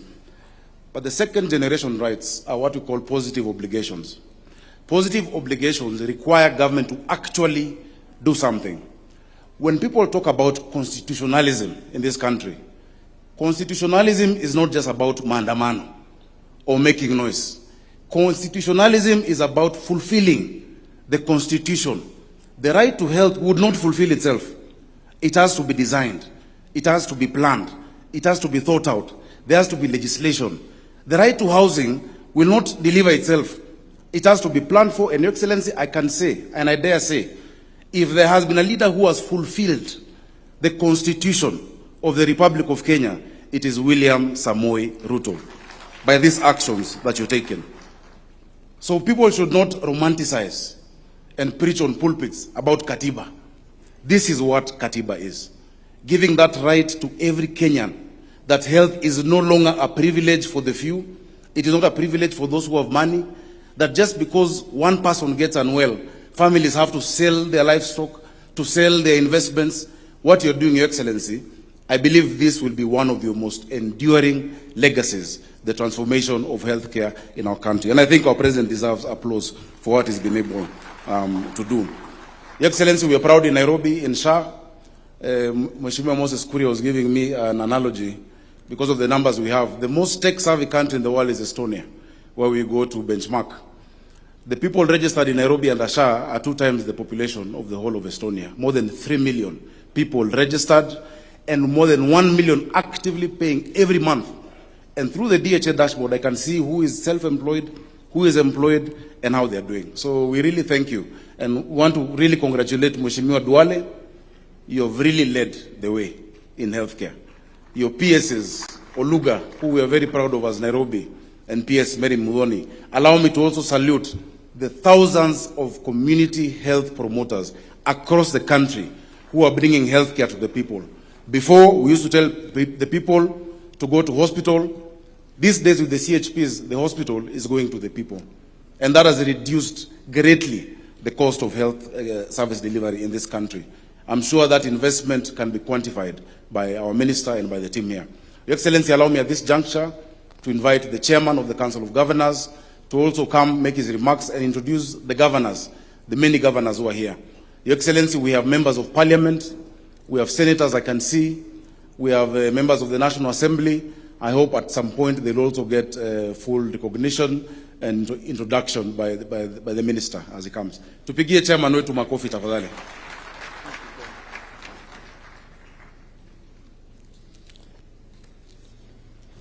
Your Excellency, Dr. William Samoei Ruto, CGH, the President of the Republic of Kenya and Commander-in-Chief of the Defense Forces, Your Excellency, Honorable Professor Kindiki Kithure, Deputy President of the Republic of Kenya, Your Excellency, Dr. Moses, Your Excellency, Dr. Musalia Mudavadi, Cabinet Secretary, Prime Cabinet Secretary, and Cabinet Secretary for Foreign Affairs, Your Excellency Dr. Moses Wetangula, Speaker of the National Assembly, All Excellency Governors, Cabinet Secretaries, PSs, Members of Parliament, development partners, ladies and gentlemen.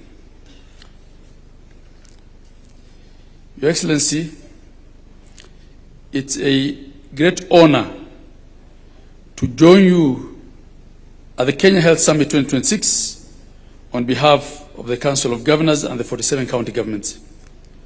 I wish to appreciate the Ministry of Health for convening this important summit and for the continued engagement with county governments in advancing the health agenda of our country. The theme of the summit, Reform Delivered, Health as a Right, speaks directly to the responsibility we carry as leaders. Health is not simply a sector of government, it is a constitutional right and a fundamental determinant of social and economic well-being of our people.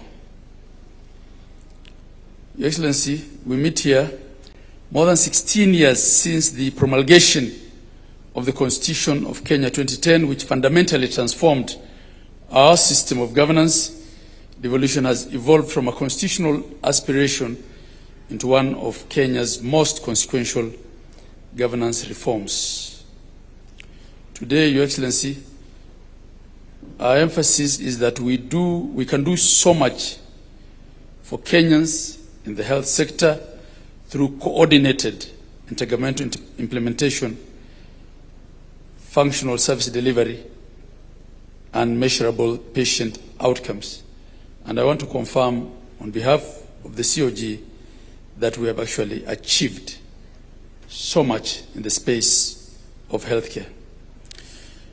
We have achieved tremendous results over the past 4 years through your leadership, Your Excellency, and through the bottom-up economic transformation agenda, BETTER, which prioritized universal health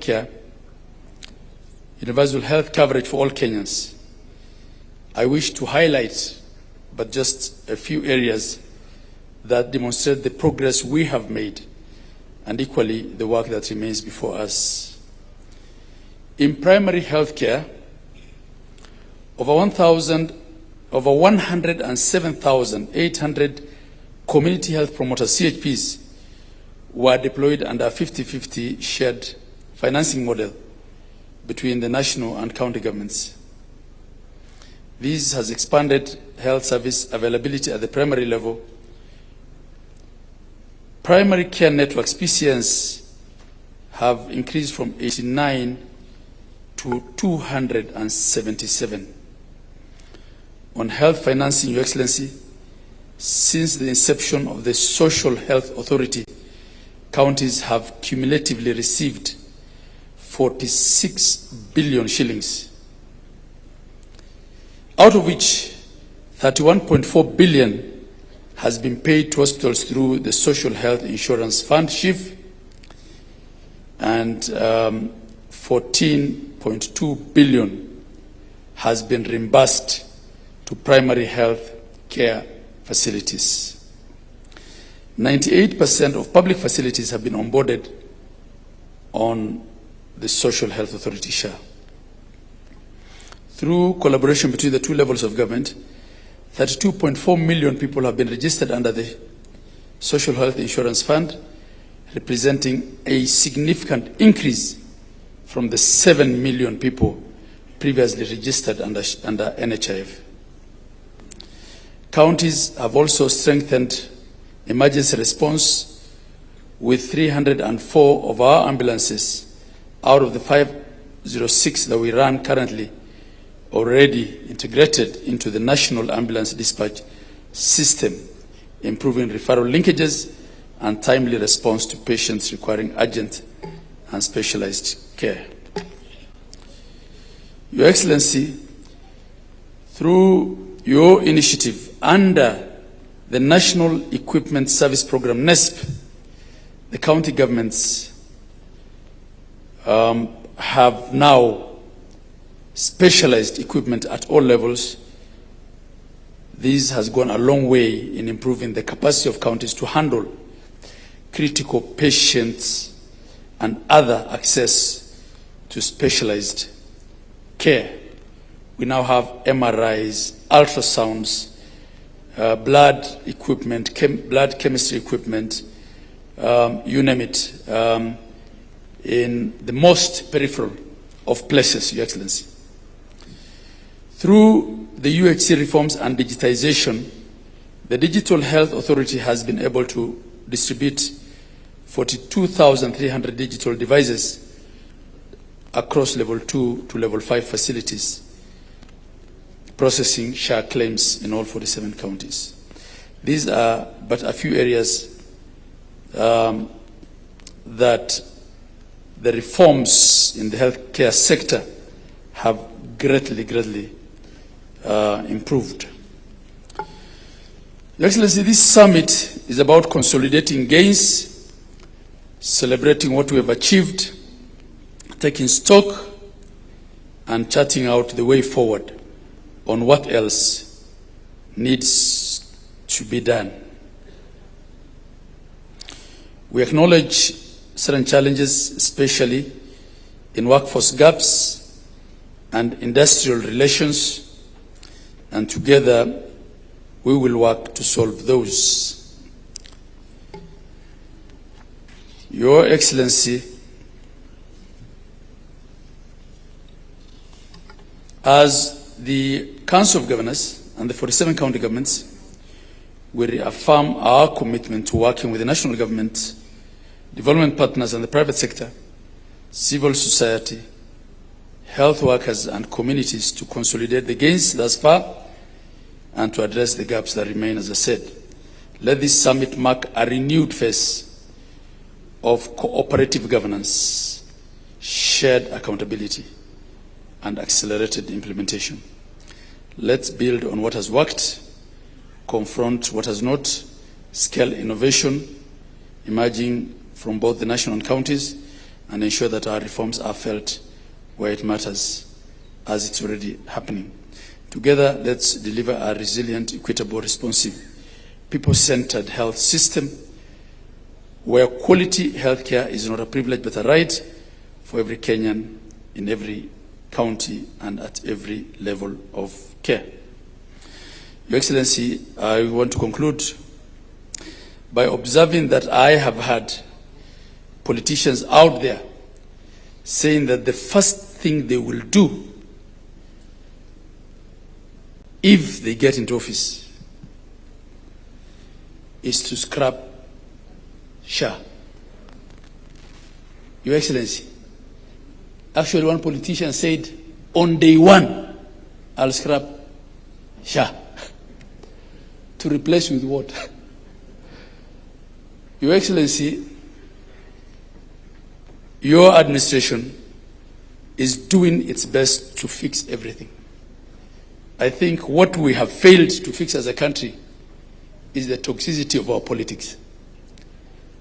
I want to confirm that hospitals in the most peripheral of places today receive funding directly from SHA.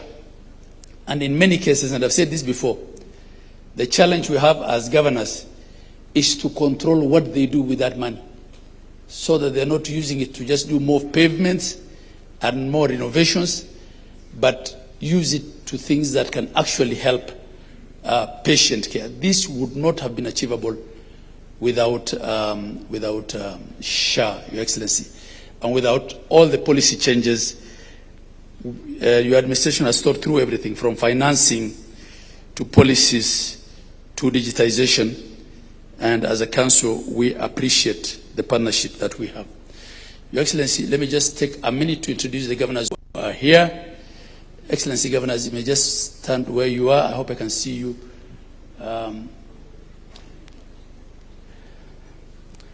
Thank you very much. From the very end there, we have Professor Barchok, Governor Bomet. We have Governor Gladys Wanga, Governor Homa Bay, Gideon Mungaro, Excellency, Governor of Kilifi, Fatuma Achani, Governor of Kwale, Governor, I call him Kipiego Arapsang, Governor of Nandi. We have Governor Simba Arati. We have our Chair of Health, Governor Abdul Samad Sharif Nasir. And we have Governor Wesley Rotich, Governor of Elgeyo Marakwet. And we have Governor of Nairobi, our host. Your Excellency, I want to end by saying that we look forward to very engaging deliberations for the next 2 days to discuss where we are, to consolidate gains, to appreciate ourselves that actually we have achieved a lot. And for those saying that they will scrap SHA, it's akin to telling us that they will destroy the roads that have been tarmacked once they get into office. I end it there. Thank you, Your Excellency. Thank you very much, Your Excellency. Before I call the next speaker, I would kindly request the PSs who are in the house to stand up and just wave to the crowd. We have PS Mohamed Dagar, Transport, PS Judith Pareno, Justice, PS Ismail Madei, Special Programs, PS Hariki Mutahi, Mining, PS Beatrice Inyangala, Higher Education, PS Idris Dokota, Cabinet Affairs, PS Joel Oromonyang, Public Works, PS Ann Wangombe, Gender Affairs, PS Karen Agengo, Children's Services, PS Cyril Wagunda, Public Investment, PS Joseph Mutari, Social Protection, PS Aurelia Rono, Parliamentary Affairs, PS Abubakar, Investment, Susan Mangeni, MSME, and PS Jacobs Fikirini, Youth Affairs. Oh, and our SG, Solicitor General for the Government of Kenya. Your Excellency, transforming healthcare requires bold leadership and a steadfast commitment to delivering comprehensive reforms. I now would wish to, it's my distinct honor to invite my Cabinet Secretary, Honorable Aden Duale, the Cabinet Secretary for Health. A round of applause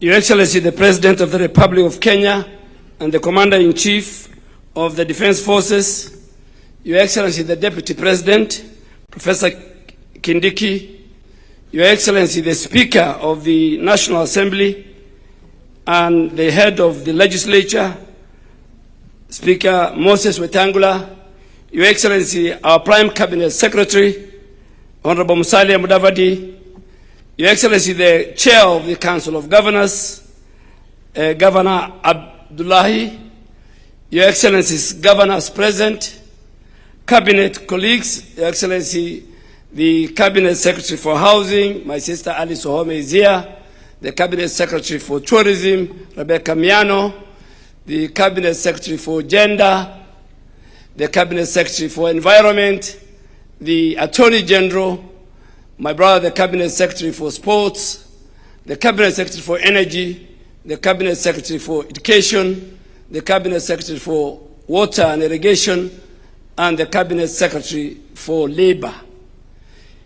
Your Excellency, allow me also to recognize the chairs of our Parliamentary Health Committee, the Senator Mandago, the chair of the Health Committee from the Senate, and the entire leadership, Dr. Nyikal, the chair of the National Assembly Health Committee. Your Excellency, allow me also to recognize the entire leadership of the Ministry of Health at the national level.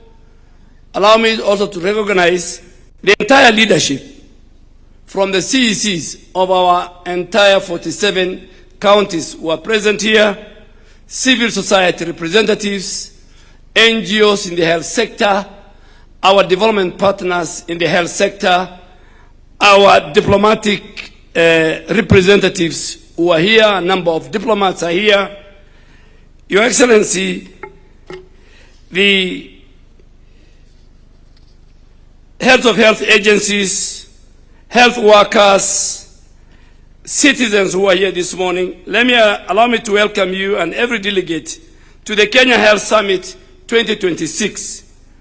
This is the largest gathering, Your Excellency, of Kenya's health sector ever convened in this republic, and it is fitting that it takes place under the theme that is a statement of fact rather than a wish.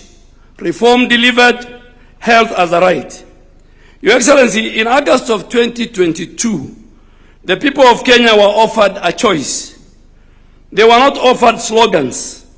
They were offered a plan, written down, published, in which universal health coverage stood as one of the 5 pillars of our national transformation.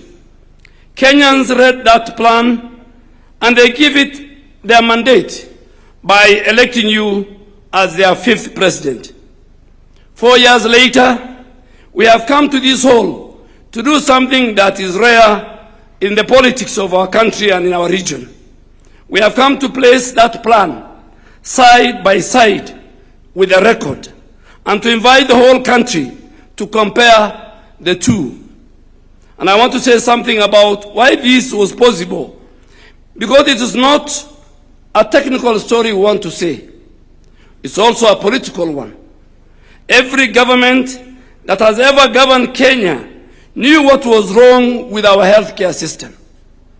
The diagnosis was never a secret, but it is set in reports. It was found in commissions.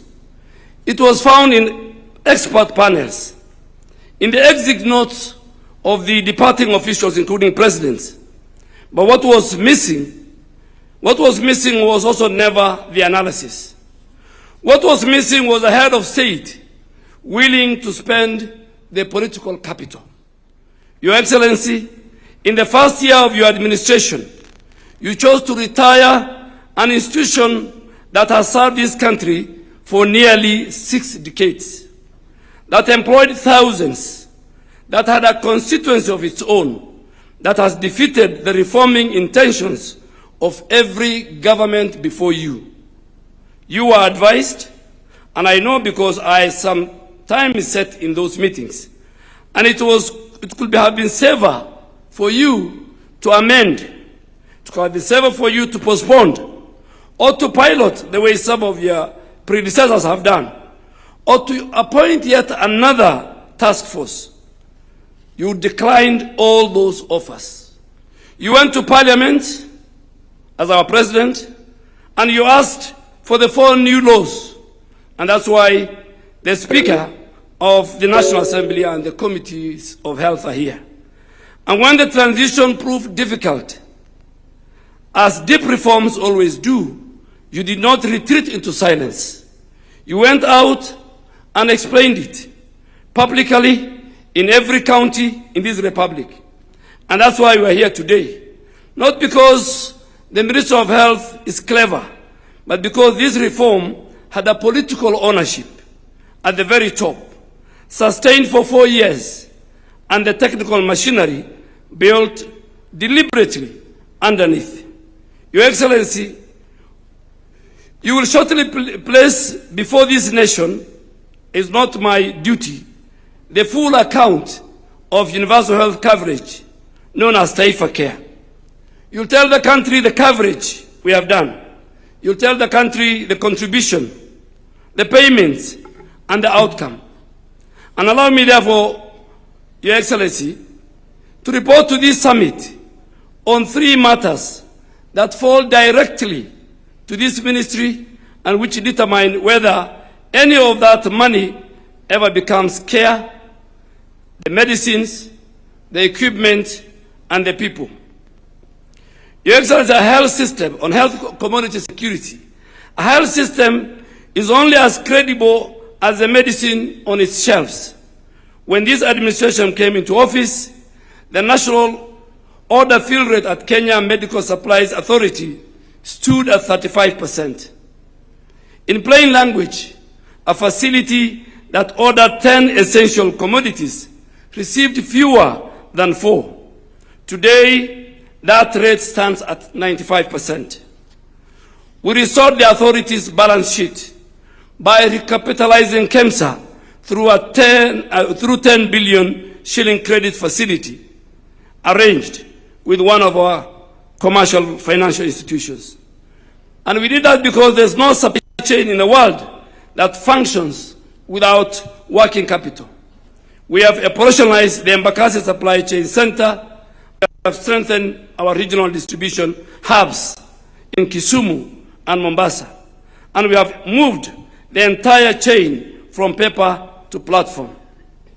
Your Excellency, today KEMSA supplies more than 11,400 health facilities, and 54% of everything it distributes goes to primary health care at level 2 and level 3, the dispensaries and the health centers, where most Kenyans seek care.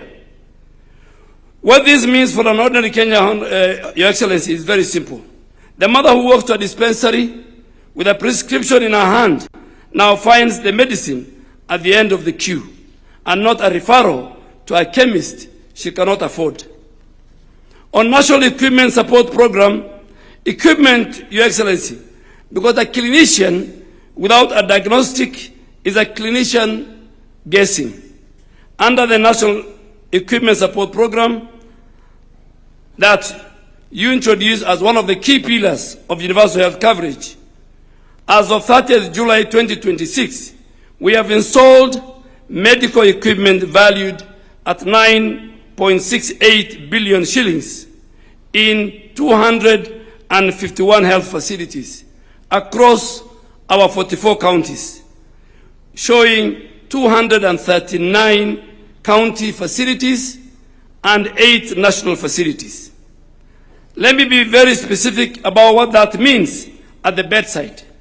It means 36 CT scans, it means 2 MRI machines, it means 52 digital X-rays, and it means 72 ultrasound machines that have been provided. Consider what that changes. Not long ago, a Kenyan who needed a CT scan had 2 options: travel to Nairobi or go without a diagnosis. Today, that equipment is available in the great majority of our counties, and it's paid for by Taifa Care, not by the national government and not by our county governments. Over the last 4 years, this government has deployed 24,573 healthcare interns to all the 47 counties, Your Excellency, at an investment of 19 billion shillings.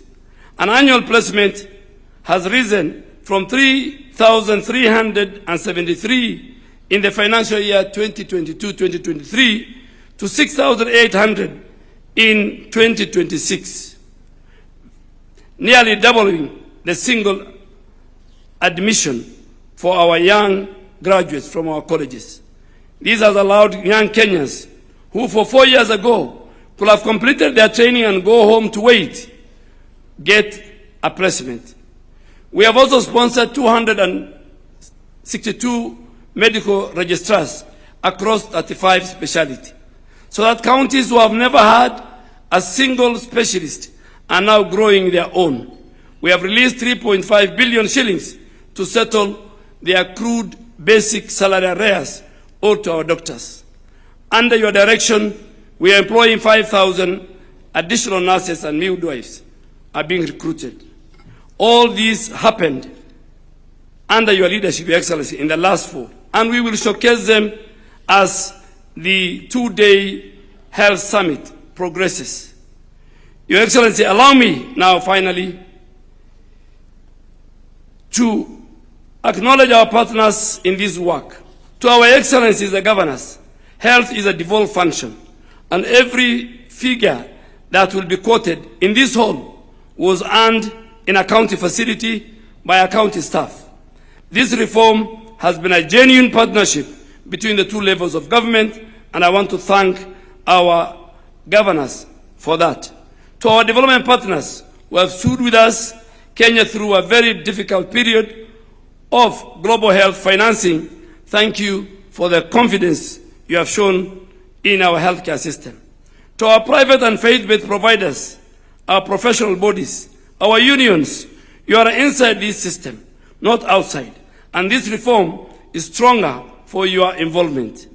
And to the Kenyan healthcare workers who are here and those who are listening to us, who are the reason any of this, who are the reasons that a patient reaches them at any time.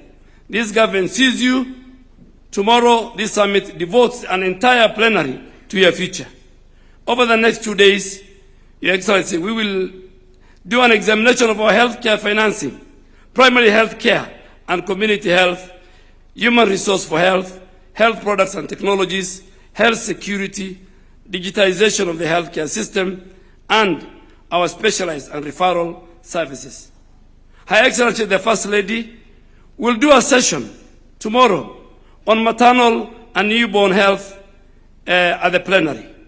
We will close, we'll have the Deputy President who will run another plenary tomorrow afternoon before we have a joint plenary where we want to listen to the people of Kenya, and His Excellency the President, as a listening leader, will be sitting in that forum. Your Excellency, just to conclude, tonight we have the Town Hall Health Summit, and we want to answer all the questions. We want to answer all the questions concerning the healthcare system in Kenya. We want to answer all the fake headlines for 4 hours. Because as I said, we had a plan, and now we are presenting the record so that the people of Kenya can compare what we promised, what we planned, and what we have delivered as of now. To Your Excellency, and more important, is in that healthcare at a health summit town hall tonight, we will have testimonials from the stakeholders, what our unions see in terms of healthcare workforce reform. Our patients, professional associations like Kenya Medical Association, and many others. Our governors will be there. The entire leadership of the counties will be there. But Your Excellency, just to answer some of the basic questions that we have been asked, is that the architecture of universal health coverage, at the bottom is the primary health care, which is fully funded by your government. 27 billion in the last 2 financial years. 19 billion in this financial year. Why do we invest in primary health care? We invest in primary health care because 70% of the disease burden in our country is at the primary health care. And Your Excellency, with those many, many remarks, it's my honor and duty to invite the Speaker of the National Assembly to come and give us remarks on the role of the legislature in the delivery of healthcare system in our country.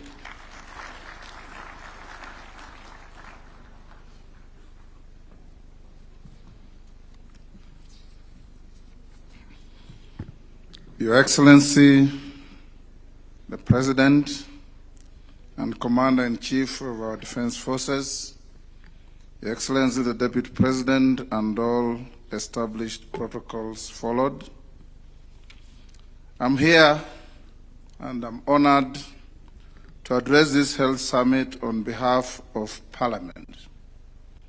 Your Excellency, over these 2 days, delegates will speak of hospitals, will speak of funds, will speak of medicines and equipment, will speak of systems, will speak of outcomes. I wish to speak about one aspect that precedes all of them, and without which not one of them would exist, and this is the enabling legal framework. Your Excellency, Article 94 of our Constitution provides that the legislative authority of the Republic is derived from the people and is vested in and exercised by Parliament. At our independence, Your Excellency, our founding father pronounced that the incoming government of the people of Kenya was going to focus on fighting 3 things: poverty, ignorance, and disease. Over the years, efforts have been made in the health sector to achieve the war against diseases. In 1966, the National Health Insurance Fund was founded, and later in 1998, it was cemented into an Act of Parliament as NHIF, primarily to provide for medical cover for formal and informal sectors. The fund was operated by the National Hospital Insurance Fund Board of Management, and it relied on tiered flat-rate monthly deductions as its contributions rather than proportional income scaling. Over the period, Your Excellency, the NHIF faced massive systemic corruption, losing billions of shillings through ghost clinics, inflated claims, collusion between rogue medical facilities and state officials. The reform journey that your government started, Your Excellency, has had the effect of addressing all this. Whenever you speak to any member of Parliament, Your Excellency, you'll hear always the same story. Desperate families calling at midnight about hospital emergencies and their attendant bills, their names being forced on fundraising committees and cards that are circulated without their knowledge, standing at hospital gates negotiating for the release of a patient, and at mortuaries negotiating for the release of bodies to their loved ones. Parliament understood the necessity of reform because parliamentarians have constant interaction with the needy in the population. The Departmental Committee on Health in the 12th Parliament had recommended, as it exited on the 8th of June 2022, that its successor should establish a facility improvement fund for county public health facilities. Section 104 of the Health Act of 2017 had also directed that legislation on health be enacted within 3 years. That instruction had remained unfulfilled. The National Hospital Insurance Fund, born in 1966 and governed by the 1998 Act, had long since been overtaken by the structure of our economy and dynamic social needs. So, Your Excellency, when you brought this agenda to the House of Parliament in your administration, you found an already convinced Parliament. Parliament had been waiting for the executive to act, and it took courage from 1963. All successive governments had made half-hearted attempts to achieve what we now have in our country. In the year 2023, Parliament considered, interrogated, amended, and passed 4 statutes, which Your Excellency assented to on the 19th of October of the same year. These were, first, the Primary Health Care Act, number 13 of 2023. It established for the first time in our history a legal framework for the delivery and management of primary health care through primary health care networks, and it placed our community health promoters on a statutory footing rather than leaving them to the whims of successive government initiatives. The second was the Facility Improvement Financing Act, number 14 of 2023. This, anchored on Article 207 of the Constitution, permits a public health facility to retain and manage the revenue it generates. In plain language, money earned at a dispensary in Kimilili or Kilifi or Kachiliba is now spent and ought to be spent at that dispensary. The third piece of legislation was the Digital Health Act, number 15 of 2023. It discharged the unfinished obligation of the Health Act of 2017, established the Digital Health Agency, mandated a comprehensive integrated health information system for the whole Republic, and gave every Kenyan statutory protection over their personal health data. The fourth, the Social Health Insurance Act, the much talked about SHA, over which yours truly here was taken to court 6 times. It now, together with it establishes 3 public funds for primary health care, for social health insurance, and for emergency, chronic, and critical illnesses. 4 statutes passed in one session of Parliament, Your Excellency, was unprecedented. It is the most consequential body of social legislation enacted by any parliament in Kenya since independence. Far-reaching reforms are not always readily embraced and accepted. These 4 health bills were met with robust public debate. There were those who benefited from the gaps, flaws, and shortcomings of the status quo who did not welcome the reforms. These were in the minority. The majority of Kenyans saw this as a right trajectory in mitigating the myriad challenges that the health sector faced and saw these legislations as a Damascus moment for our health sector. As we speak today, the number of Kenyans registered under the universal health coverage being a whopping over 30 million compared to about 8 million under NHIF will convince every doubting Thomas on the vision and foresight that informed these reforms. Numbers do not lie, and in law we say, res ipsa loquitur.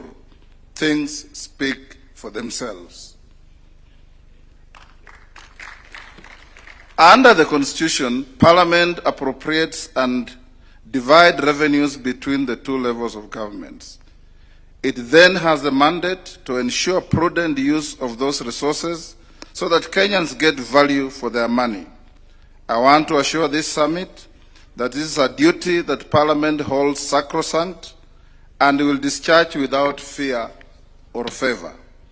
Parliament shall always ensure that any person or entity entrusted with management of public resources is accountable to the letter.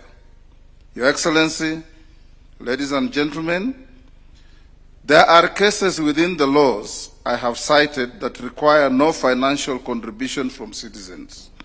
These are primary health care, emergency, chronic, and critical illness. That notwithstanding, the law has set out the primary health care fund and emergency illness and critical health care fund, which are financed from parliamentary appropriations. Even in such cases where ordinary citizens do not directly pay for those services, the funds draw the money from taxpayers' purse, while the degree and extent of responsibility must remain the same. Your Excellency, ladies and gentlemen, with all these good legislative reforms, questions are constantly raised by members of Parliament on issues that this summit needs to address. Number one, rationalization of manpower or health professionals so that citizens in both urban and far-flung rural areas enjoy similar benefits and attention from our health sector workforce, including medical consultants. Two, the preventive and promotive care should be more enhanced to avoid costly curative remedies. Here we should place emphasis on regular physical checkups, clinics, advisory nutrition, fitness, immunization, counseling, etc. 3, cases of hemorrhaging funds from the healthcare system by individuals and health facilities, whether public or private, must be checked, and those found culpable must face the consequences. These include the war against ghost facilities that were very common under the defunct NHIF. I was happy as we went round to see that now we have an AI fraud engine that is dealing with this difficulty. The last, even where the citizen is required to make a financial contribution, the regulators should ensure that no unlawful charges are levied against any citizen. Your Excellency, distinguished delegates, ladies and gentlemen, as I conclude, I want to assure this summit that Parliament will discharge its responsibility to keep the health sector buoyant in our country. We will appropriate sufficient funds subject to the size of the envelope available and other national requirements. We will ensure appropriated funds are put to proper use, and together with the Auditor General, we will discharge these functions fully. We will remain open and ready to support the government with continuing legislative reforms to better existing laws and regulations and to give full meaning to health-related provisions in our Constitution and for the benefit of our country. I thank you.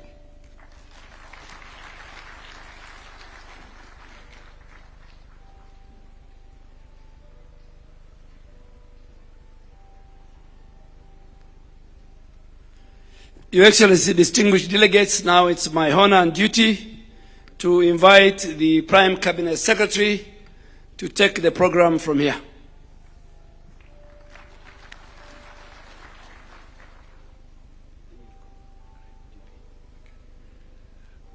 Your Excellency, the President of the Republic of Kenya, Dr. William Samoei Ruto, Your Excellency, the Deputy President, Professor Kindiki, Speaker of the National Assembly, Chair of the Governors, and all governors present, my colleague ministers, colleagues in the public space, members of the private sector, medical practitioners, distinguished ladies and gentlemen. Your Excellency, mine will be very brief. This summit is extremely significant. It is a summit that has brought us here so that we can acknowledge a very important thing. That is that the transformation, the delivery in our health system today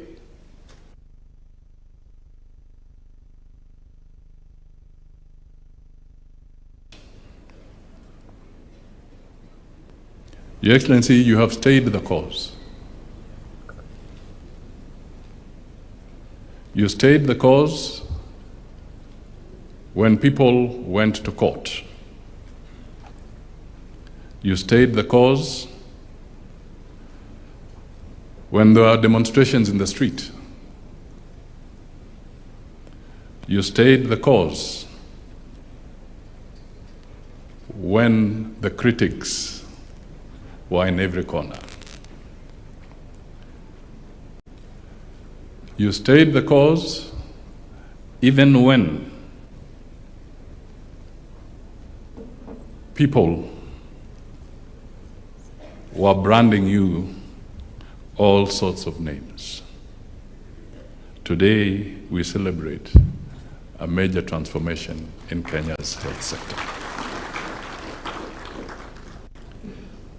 What we are going to witness and what we have witnessed, ladies and gentlemen, is fact and not fiction. Secondly, Your Excellency, I just want to say that one other hat you do wear,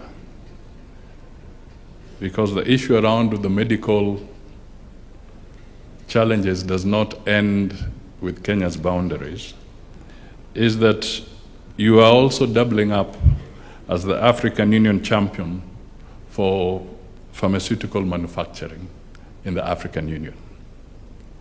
Again, a journey that moves beyond Kenya's boundaries to the continental realm, where you have to aggressively support and help transform matters medical on the African continent. Your Excellency, even in the middle of challenges, you have stood out to make sure that Kenya remains a responsible member of the international health fraternity, WHO, and other international obligations.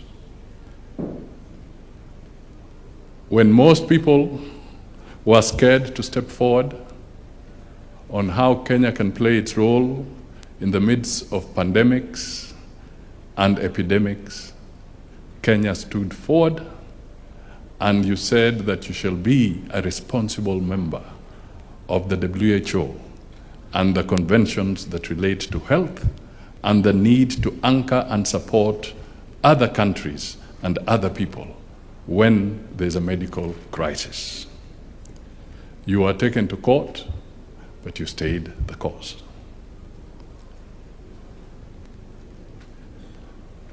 Your Excellency, Kenya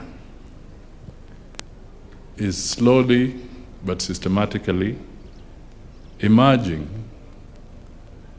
as a medical mecca in the region. The investment that the Ministry of Health is putting in place through the leadership of Duale and his team. The forthrightness, the consistency you have put forward on matters of health is systematically and surely transforming Kenya into a medical hub in the region, and that is something that we all need to cultivate and be proud of. Finally, Your Excellency, Kenya Kwanza, the nation first, the citizens first. Your message around the health sector is clearly a very, very critical plank and message that you will have nothing stopping you as long as you are focused on making the citizen come first in this country. We salute you. We also recognize that this is another classic example of perfect partnership between the national government and the county governments. This is a devolved function, but it is a partnership between the national government and the county government. I'm emphasizing this, Your Excellency, because there are times when you say that you want a partnership about other things between the national government and the county government, people proceed to court, forgetting that even what we are doing is a partnership between the national government and the county government. The two levels of government must work together all the time. Let me end by recognizing members of the diplomatic corps who are present. Those of you in the room, please just rise so that we can acknowledge you. I'll not attempt to go by name or country, but thank you so much. Most of you are not just diplomats here, but you're also partners in this journey. Thank you so much for being present. It is now my honor to invite the Deputy President, Professor Kithure Kindiki, to come and make his remarks and invite His Excellency the President.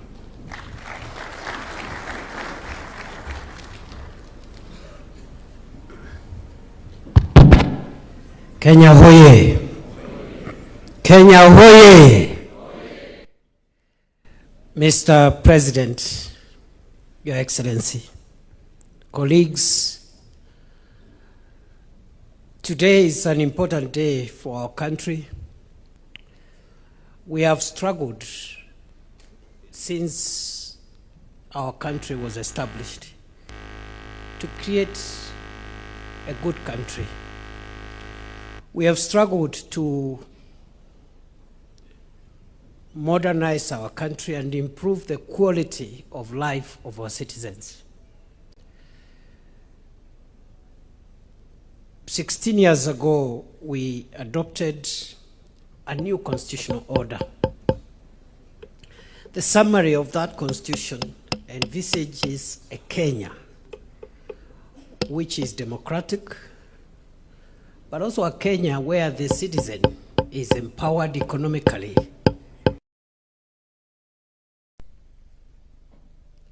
While we have made good progress on the democracy front, I think, Your Excellency, the last 4 years are extremely important for us because for the first time we have started deliberately making the first steps towards realizing a wealthier and healthier Kenya, which is an important component of realizing the dreams of the founders of our nation, the makers of our constitution, and the dream of a Kenya of the future. And so as I sit here to listen, Your Excellency, I relish to see the progress you have enabled us to achieve by carrying the people. Now we are talking of 32.3 million Kenyans covered with a medical insurance cover. This is phenomenal. We are looking at people getting medical advice from their homes and villages through the consequential 107,000 community health promoters, which continue to serve our nation well. I've just been with you as you went through what this administration is doing around medical equipment under the National Equipment Support Program, and also the consequences of the laws that our parliament has put in place. The Primary Health Care Act, the Social Health Insurance Act, the Digital Health Act, the Facility Improvement Finance Act, and the funds that are in place now: Primary Health Care Fund, the Social Insurance Fund, the Emergency Chronic and Critical Illness Fund, and the Facility Improvement Financing, or the Facility Improvement Fund. So, Your Excellency, I am a very proud member of your administration. I speak on behalf of so many of us who serve in your administration. I speak on behalf of many Kenyans who believe in your leadership, that we are looking at a very, very critical transformation of our country. And we can look at the people of Kenya in the eye and tell them, this government has lived to its promise and commitment to pull the people of Kenya from disease and to create a healthier country which can be the engine for the economic and developmental future of our country. Naomba kwa heshima wenzangu tusimame tushangilie Mheshimiwa Rais akuja atuongeleshe. Rais Ruto, ni fire si fire? Karibu Mheshimiwa Rais.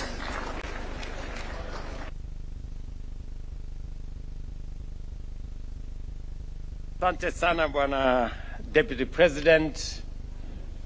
Huyu Deputy President ni fire si fire?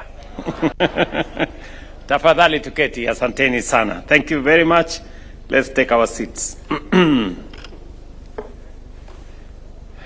Distinguished guests, ladies and gentlemen, there are promises governments make because they are popular.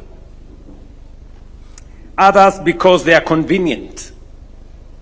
And then there are promises a nation must keep because they speak to who we are and the country we intend to become. Universal health coverage is one such promise. For years, Kenya lived with a contradiction we should never have accepted, that access to health could depend on the size of a citizen's wallet. Illness could force a farmer to sell his livestock or sometimes his land. A mother could exhaust her savings, or a community forced to organize a fundraising simply to keep one of their own alive.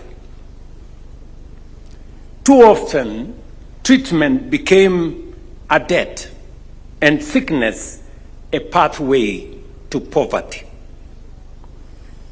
That was wrong. It was also unjust. 16 years ago, through Article 43 of our Constitution, Kenyans made a solemn promise to one another. And that promise, the right to the highest attainable standard of health, was inscribed in our supreme law, and that no person shall be denied emergency medical treatment. That is not an aspiration. It is a constitutional command. That command informed the promise we made when I sought your mandate in 2022. Universal health coverage was one of the 5 pillars of our bottom-up economic transformation agenda, because economic empowerment means little when illness can wipe out a family's savings or push citizens into poverty. Yet, by 2022, barely 1 in 4 Kenyans had health insurance, and fewer than 1 in 20 among the poorest households. Millions paid out of pocket, borrowed, sold assets, organized harambes, or simply stayed away from hospital because they could not afford.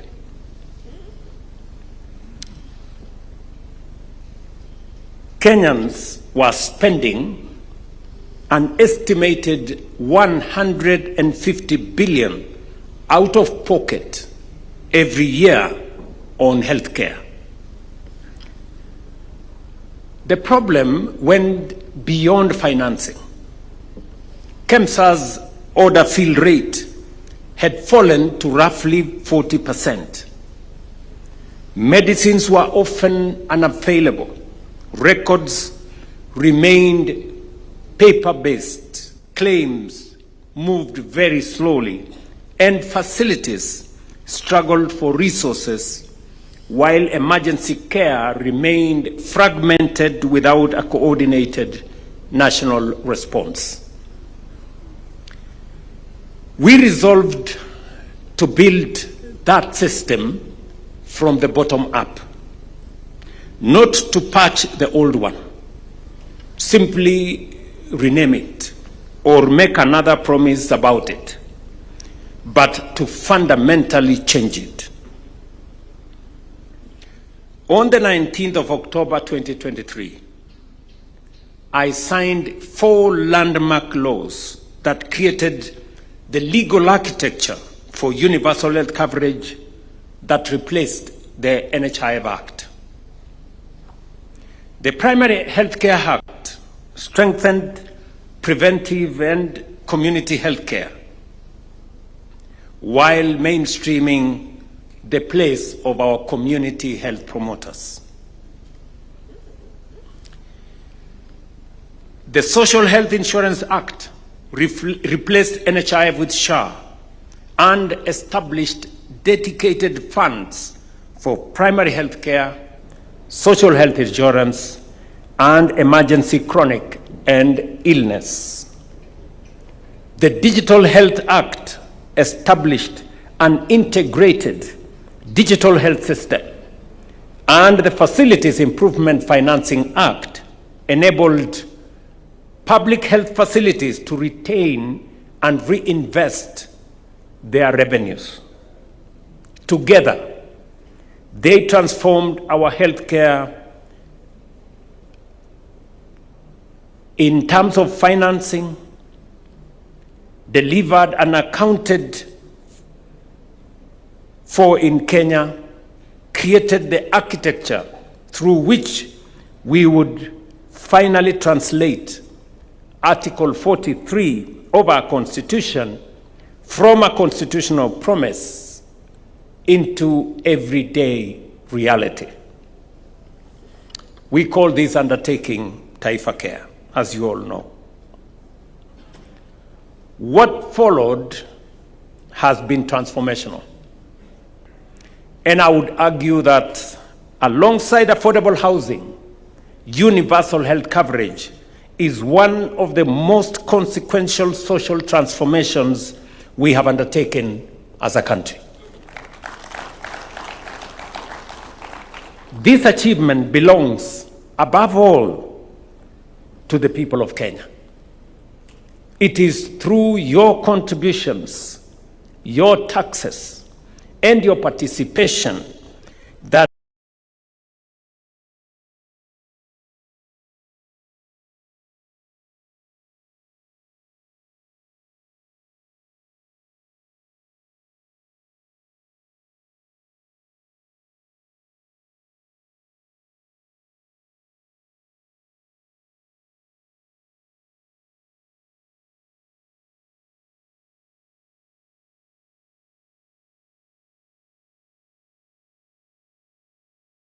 we have been able to make possible what our country has aspired for generations. Kwa hivyo, Taifa Care sio zawadi ya serikali kwa wananchi.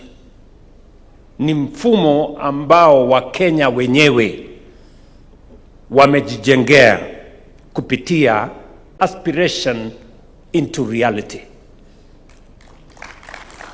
Across the country today, 107,800 community health promoters are going from household to household, equipped with smartphones and essential kits to find illness before illness becomes a catastrophe, to register households, educate families, screen for disease, monitor mothers and children, identify danger early, and connect families to facilities.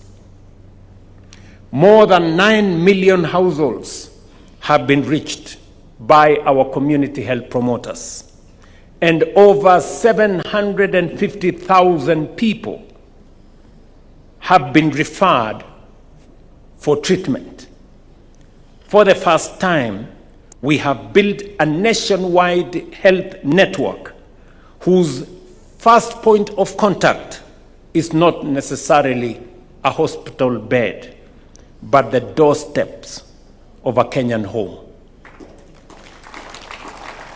We are reversing the old logic of waiting for people to fall sick, finding hypertension before stroke, diabetes before complication, a high-risk pregnancy before the emergency, and disease before disaster. The national government continues to match county government contribution to CHP or community health promoter stipends shilling by shilling. From this level, when a patient requires further care, the next part of the journey begins. Through the Primary Health Care Fund, eligible services at level 2 and 3 dispensaries and some level 4 health centers are financed by government. So far, the fund has received 27.4 billion shillings in budgetary allocation and disbursed 23.3 billion to support more than 20 million outpatient visits, benefiting over 15 million Kenyans. As we said, walk in, receive treatment, walk out, just as we promised. And I want to commend facilities, both public and private and faith-based, for working with us on this endeavor. This is a fundamental shift. Prevent what we can, detect what we cannot prevent, treat early what we detect, and refer efficiently what requires specialized treatment. And when a Kenyan requires admission, surgery, or specialized treatment, the Social Health Insurance Fund provides the next level of protection, built on the principle that everyone should contribute according to their means and their ability, but no one should be denied care merely because they cannot afford it. That is why the government of Kenya has sponsored nearly 560,000 vulnerable households, covering approximately 2.2 million Kenyans, while Lipa Sha Pole Pole enables families in the informal economy to contribute progressively according to their circumstances and means. Today, 32.3 million Kenyans are registered with the Social Health Authority. 8 million have received treatment. More than 1.5 million mothers have been supported to deliver safely, and more than 500,000 surgical procedures have been supported and paid for.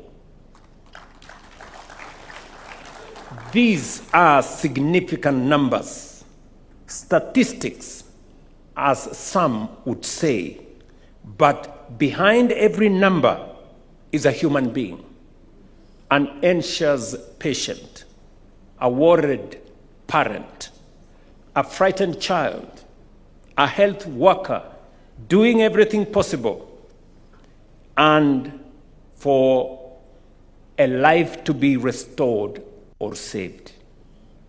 Consider, for example, the case of Lydia, an 18-year-old student, and her mother, Naomi Mutendwa Kilunda.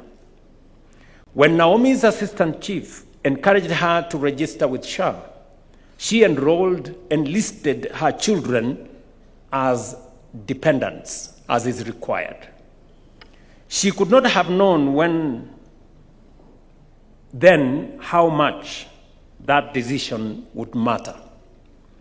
Lydia later developed severe breast overgrowth that affected her mobility, her confidence, and her life as a teenage girl.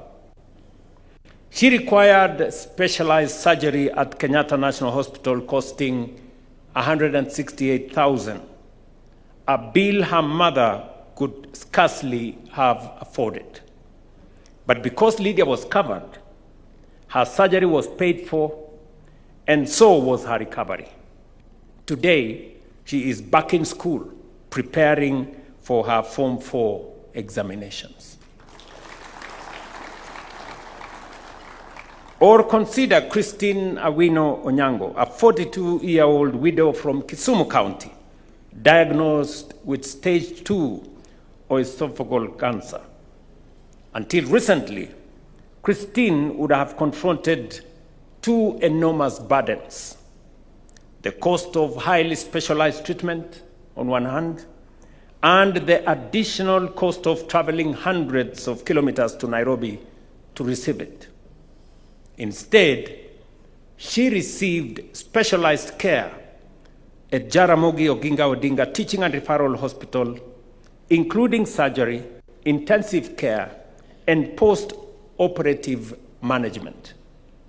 Her medical bill exceeded $250,000, yet her annual SHA contribution was only $7,000. Her bill was paid by SHA. So, when people ask, what happened to the bottom-up promise, to the mama mboga, the border guy, the farmer, and the ordinary working Kenyan? I say this to them. Look at Christine. Look at Lydia. And consider the millions of Kenyans who can now walk into a health facility and receive care. What could be more bottom-up than that? That is the transformation we promised. It is the transformation we have delivered. But the journey does not stop there.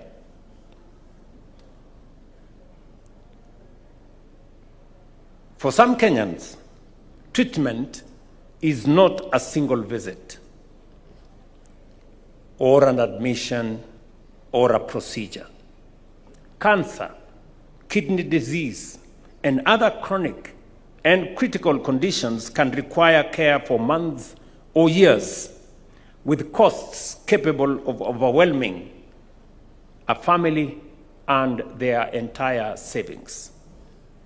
That is where the next layer of protection comes in: the Emergency, Chronic, and Critical Illness Fund, established to ensure that prolonged or critical illness does not become a sentence to financial ruin. The same fund protects Kenyans when care cannot wait at all. In moments of emergency, when someone collapses, when a child cannot breathe, when there is an accident on our roads, or when a mother develops complications during a delivery, nobody has time to compare prices, search for telephone numbers, or negotiate deposits. That is why earlier this month, we launched the SHA 922 Lifeline and National Ambulance Dispatch Center. A free call connects a person in distress to emergency care, with evacuation and the first 24 hours of stabilization covered whether or not the patient is registered with SHA. No deposit, no guarantee, no relative running around one office to another looking for money while a life hangs in a balance. And this is because Article 43 of our Constitution does not say emergency care is available only to those who can afford it. It says no person shall be denied emergency medical treatment, period. We are finally giving practical meaning to those words. Financing patients is only one side of universal health coverage.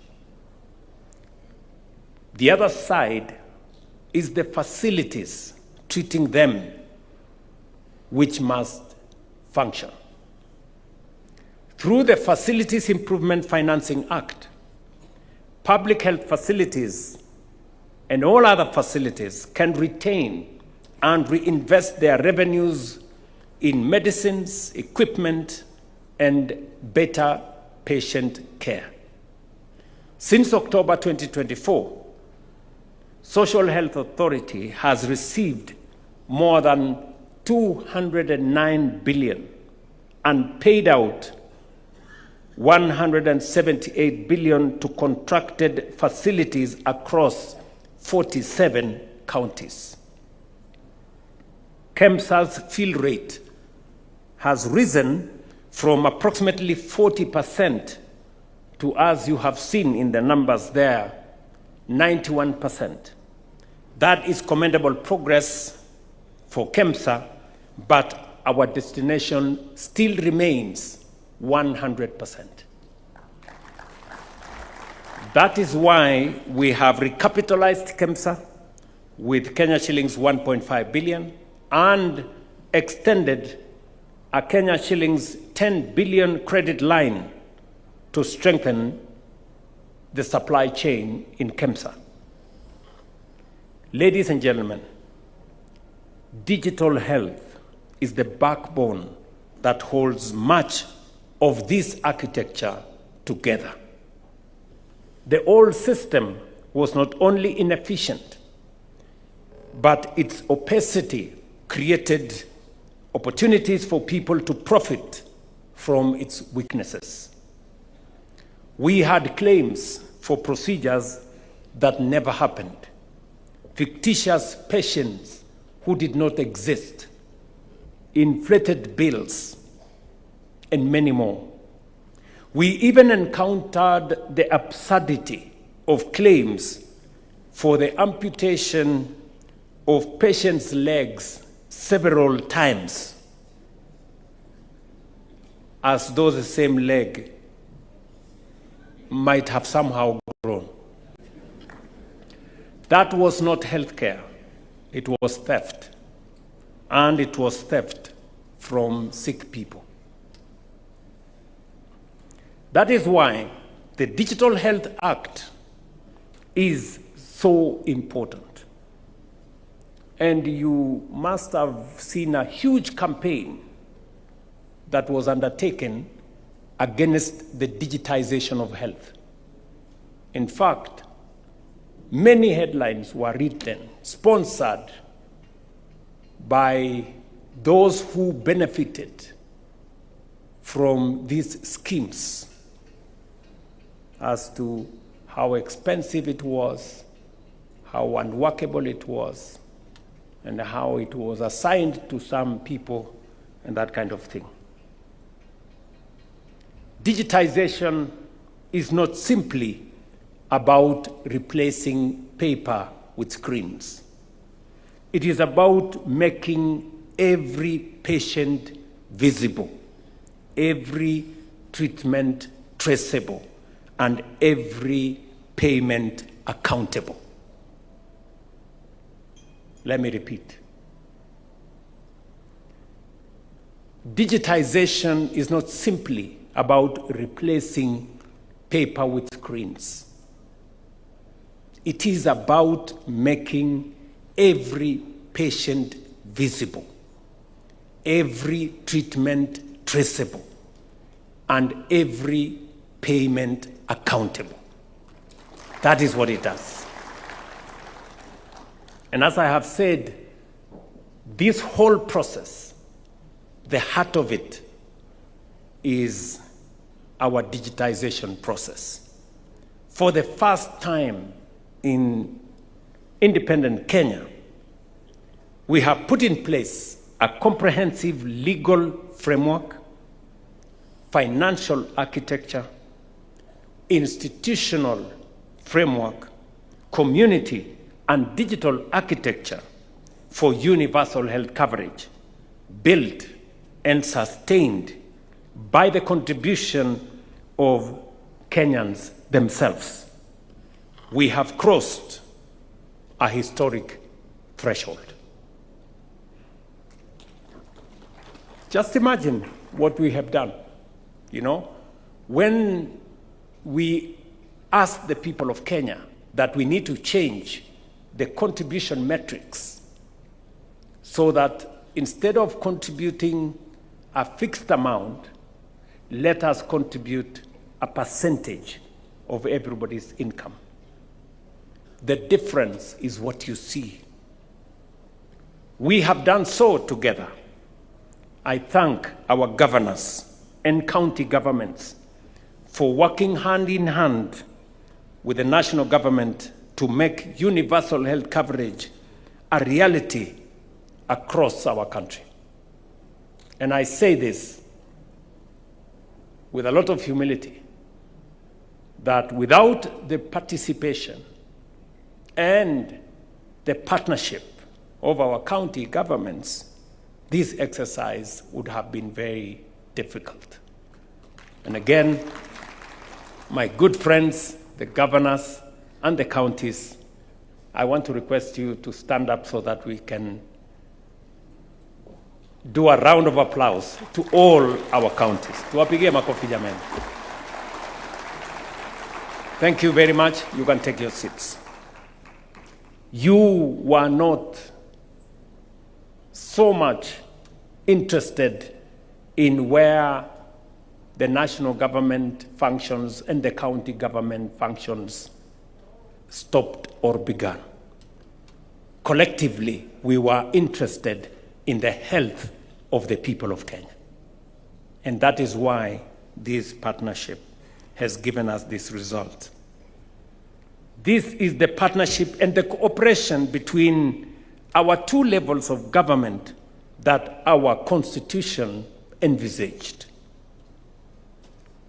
In our midst, we have also our members of parliament, who I very sincerely thank for debating and shaping and passing the laws that underpin this reform process, as was ably enumerated by the Speaker. Again, to our members of parliament, in both houses, those of you who are represented here, if you can stand up, we have members of parliament in our midst. Thank you very much. Thank you very much. We have both the chair of the Senate and the chair of the National Assembly in our midst. Asanteni sana. Please pass my regards, best wishes, and thanks to all the members of parliament who, across the aisle, debated these bills, made their contribution in formulating a sound legal framework upon which today we are undertaking this most consequential and transformational program in Kenya.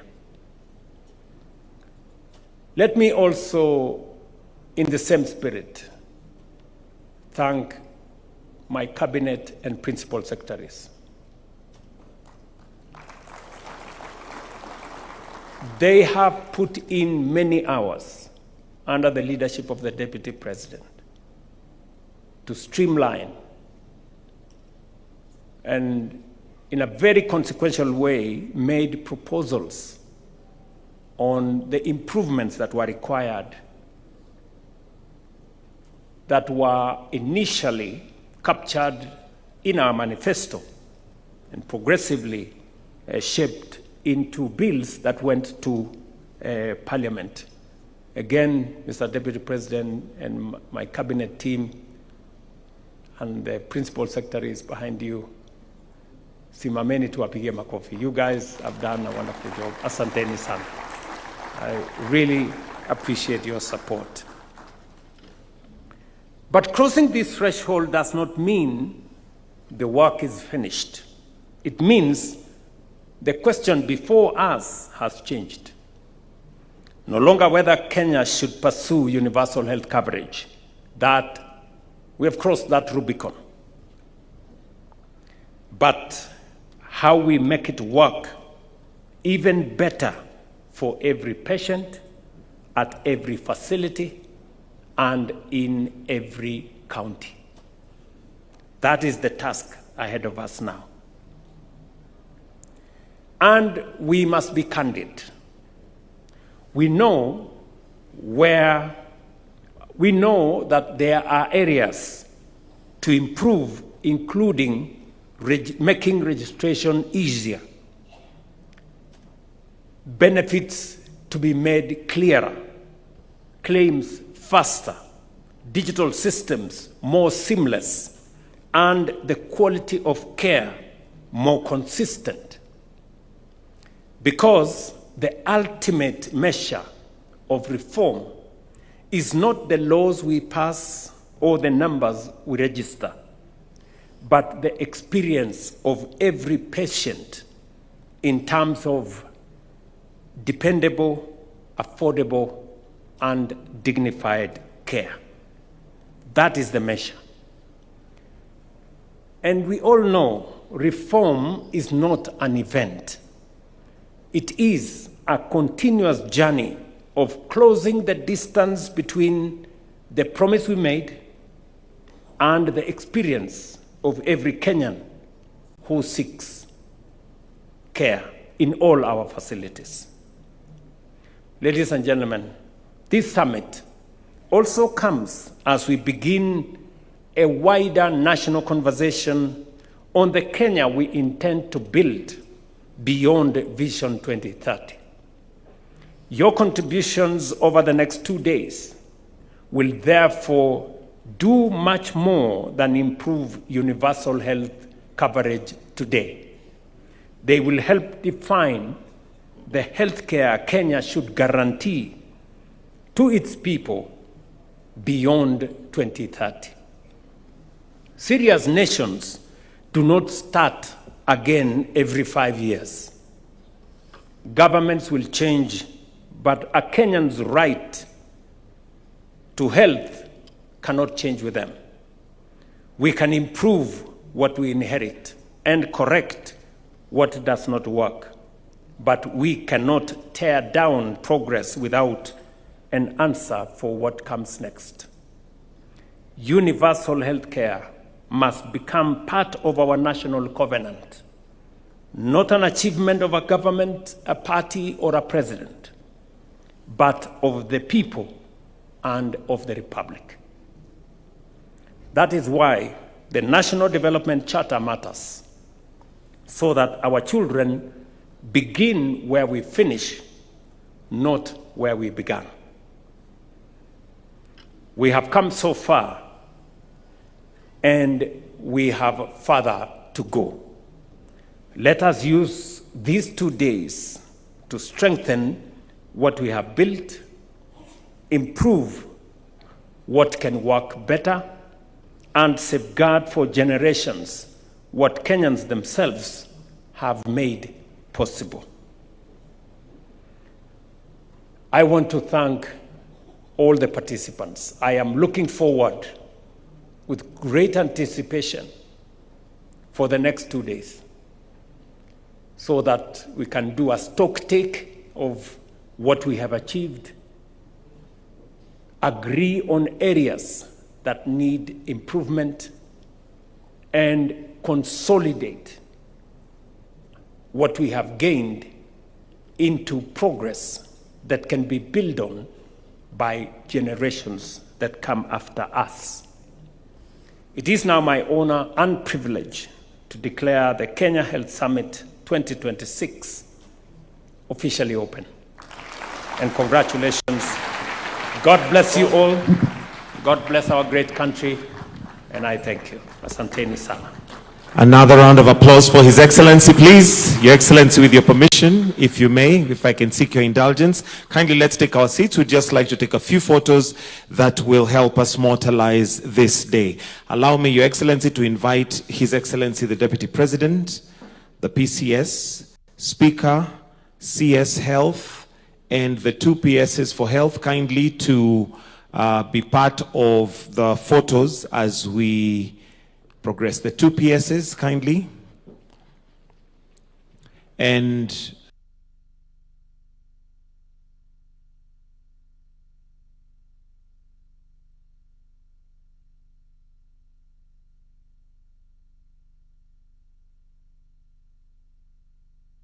let's proceed to the left of the stage and join in. Actually, let's join in, all governors present.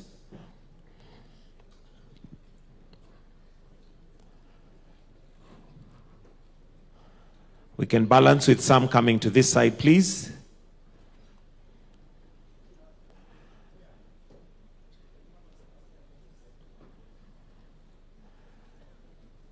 We carried wide lenses today, so we'll all fit.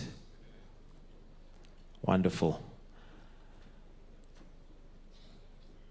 And while all governors, you may take your seats, please. Let's have all CSs and PSs present, please, to join in. CSs and PSs present.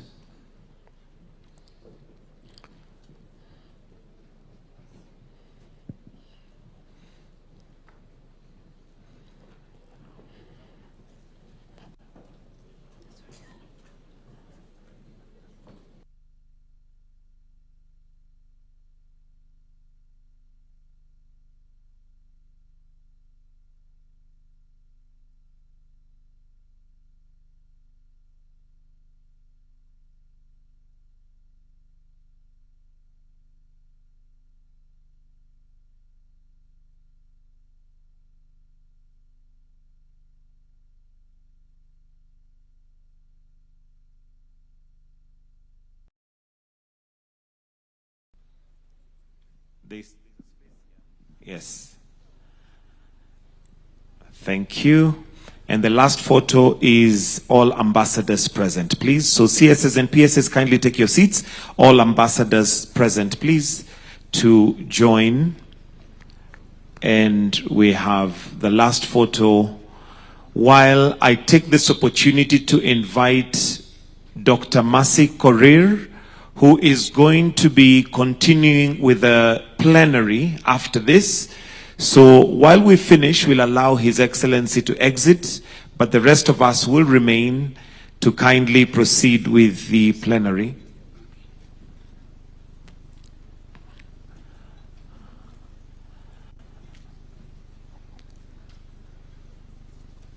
Ambassadors, you may take your seat. Allow me, Your Excellency, to just have the members of parliament, particularly the committee, who have made this possible as the last photo. Dr. Mercy Korir, if you kindly can come forward after this.